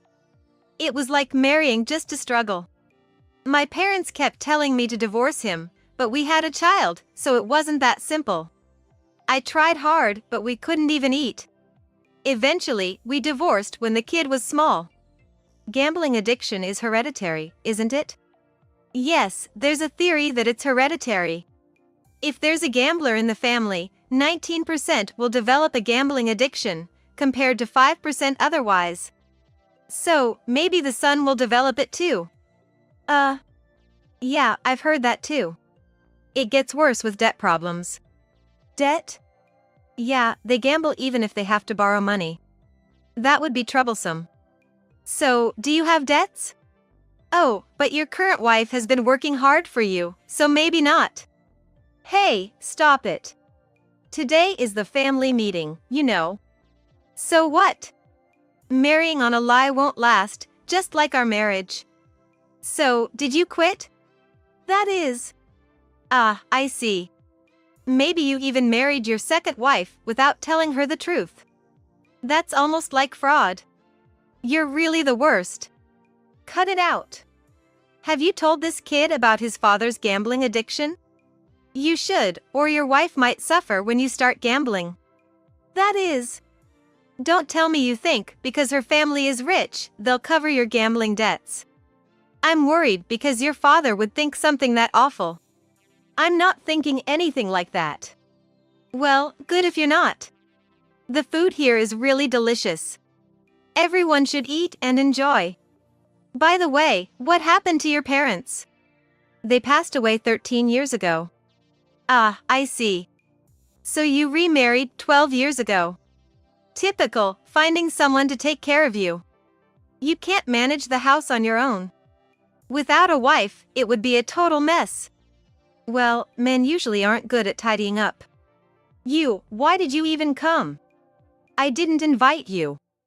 Maybe it was Christy's blatant behavior, but my husband finally snapped back at her.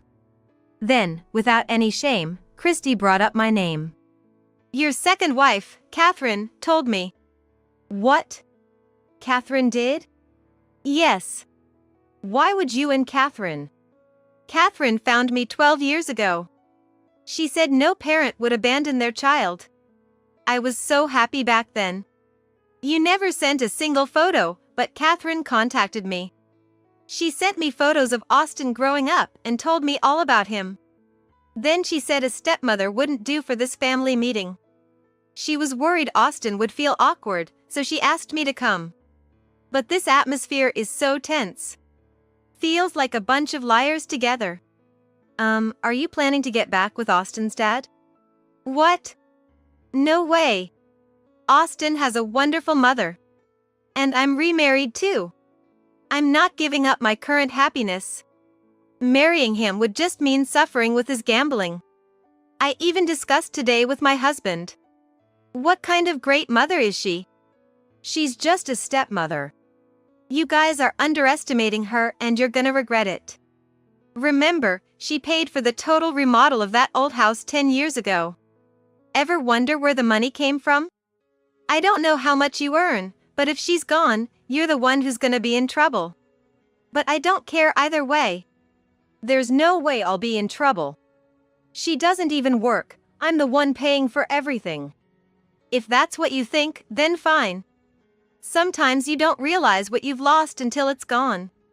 You probably don't even understand how much she's done for you, desperately trying to fix your gambling addiction. And Austin, you never know when you might develop it. May, you better be prepared, just because he hasn't yet doesn't mean he won't ever. Mind your own business. I'm different from my dad. I won't develop anything. I wonder why she even married you. She's great at cooking, perfect at housekeeping, a real paragon of a wife and mother. With such a good mother around, why did you keep quiet about being remarried? Lying that your wife had died? Your daughter said it was better that way. What? You went along with it just because she said so? Weren't you and Mom saying that while watching TV? Divorce is bad, remarriage is promiscuous. I don't remember saying that. That was while watching a drama. Oh, that was about the main character in the drama. Right, because we're both remarried. No way! You are the child from my previous marriage with my ex-husband. Seriously? But treating someone who raised you for 12 years as a nuisance, I can't let my daughter marry someone like that. You're right. Catherine is the best. She even cares about someone like me. And yet, they call her a fake mother. He's no good. She's really that wonderful? Of course. Christy then looked at me and gestured for me to come over. I approached the table, and my husband and son were shocked. Why are you here? Weren't you supposed to be at home? I got worried and decided to watch secretly. See? She's wonderful. Worrying about someone else's child. With such a wonderful mother. But I think she's going to divorce soon. What? Why?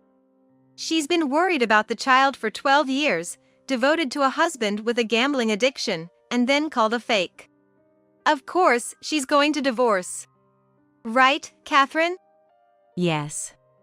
I'm not needed anymore. But I still worry about them. Don't worry. From now on, they can live on their own.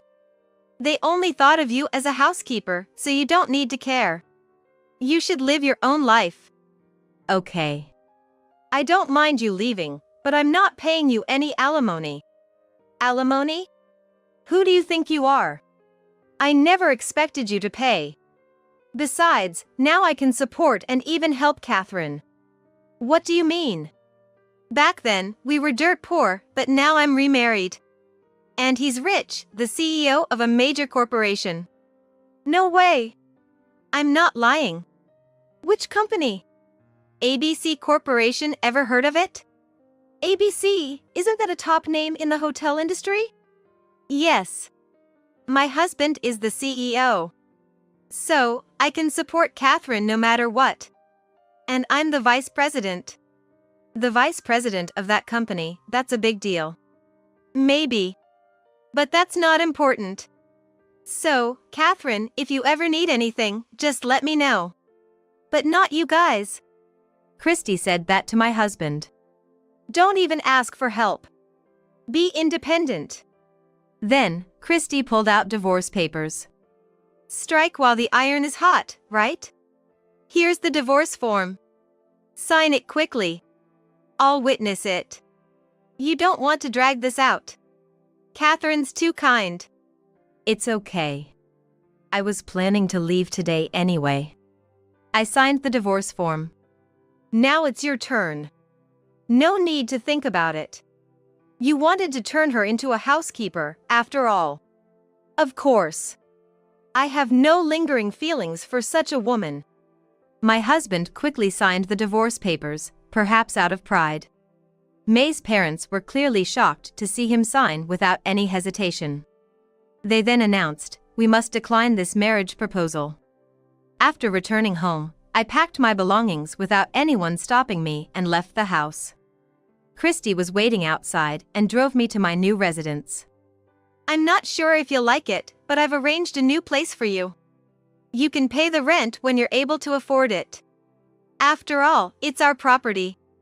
Later, my ex-husband and former son contacted me, angrily blaming me for the broken engagement. It's your fault the engagement was called off. If that marriage had gone through, I would have eventually become a president. I could have had an easy life. You ruined everything. Be quiet! Christy yelled as their voices came through the phone on speaker. Do you think you have the right to speak to her like that? She's the reason you could barely get by. Yet, you called her a nuisance, a fake.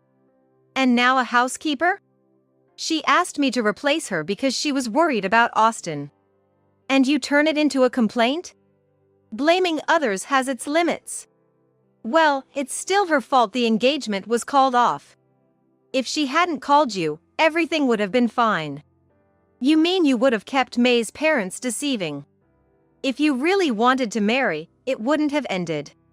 It's because it wasn't genuine that it fell apart. Cool your heads, you idiots. Christy hung up the phone. I agreed with Christy and wouldn't have been able to say it myself without her. Grateful for her support, I ended the day on a positive note. However, a month later, they contacted me again. Is Christy there? No, she's not. Well, there was a relieved tone in my ex-husband's voice. The full remodel fee hasn't been paid. Is that so? Just pay it then. I'm no longer involved, so please don't contact me about it. Can I afford it with my salary? If you quit gambling, maybe. That's impossible. You know that as well as I do. Yes, but it's no longer my concern. How did you manage before? I supplemented it with my income.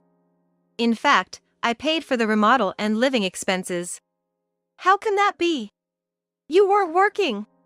You just didn't know, but I was working too. What were you doing? I was doing handmade crafts. All your income went to gambling. So, without you, I can't manage? You could if you stopped gambling. I can't stop, as I've told you. So, you have no intention to overcome your gambling addiction? I want to, but it's impossible. I can't go a day without it. Given his repeated insistence that it's impossible and despite claiming he wants to change, it seemed clear he had no real intention to do so.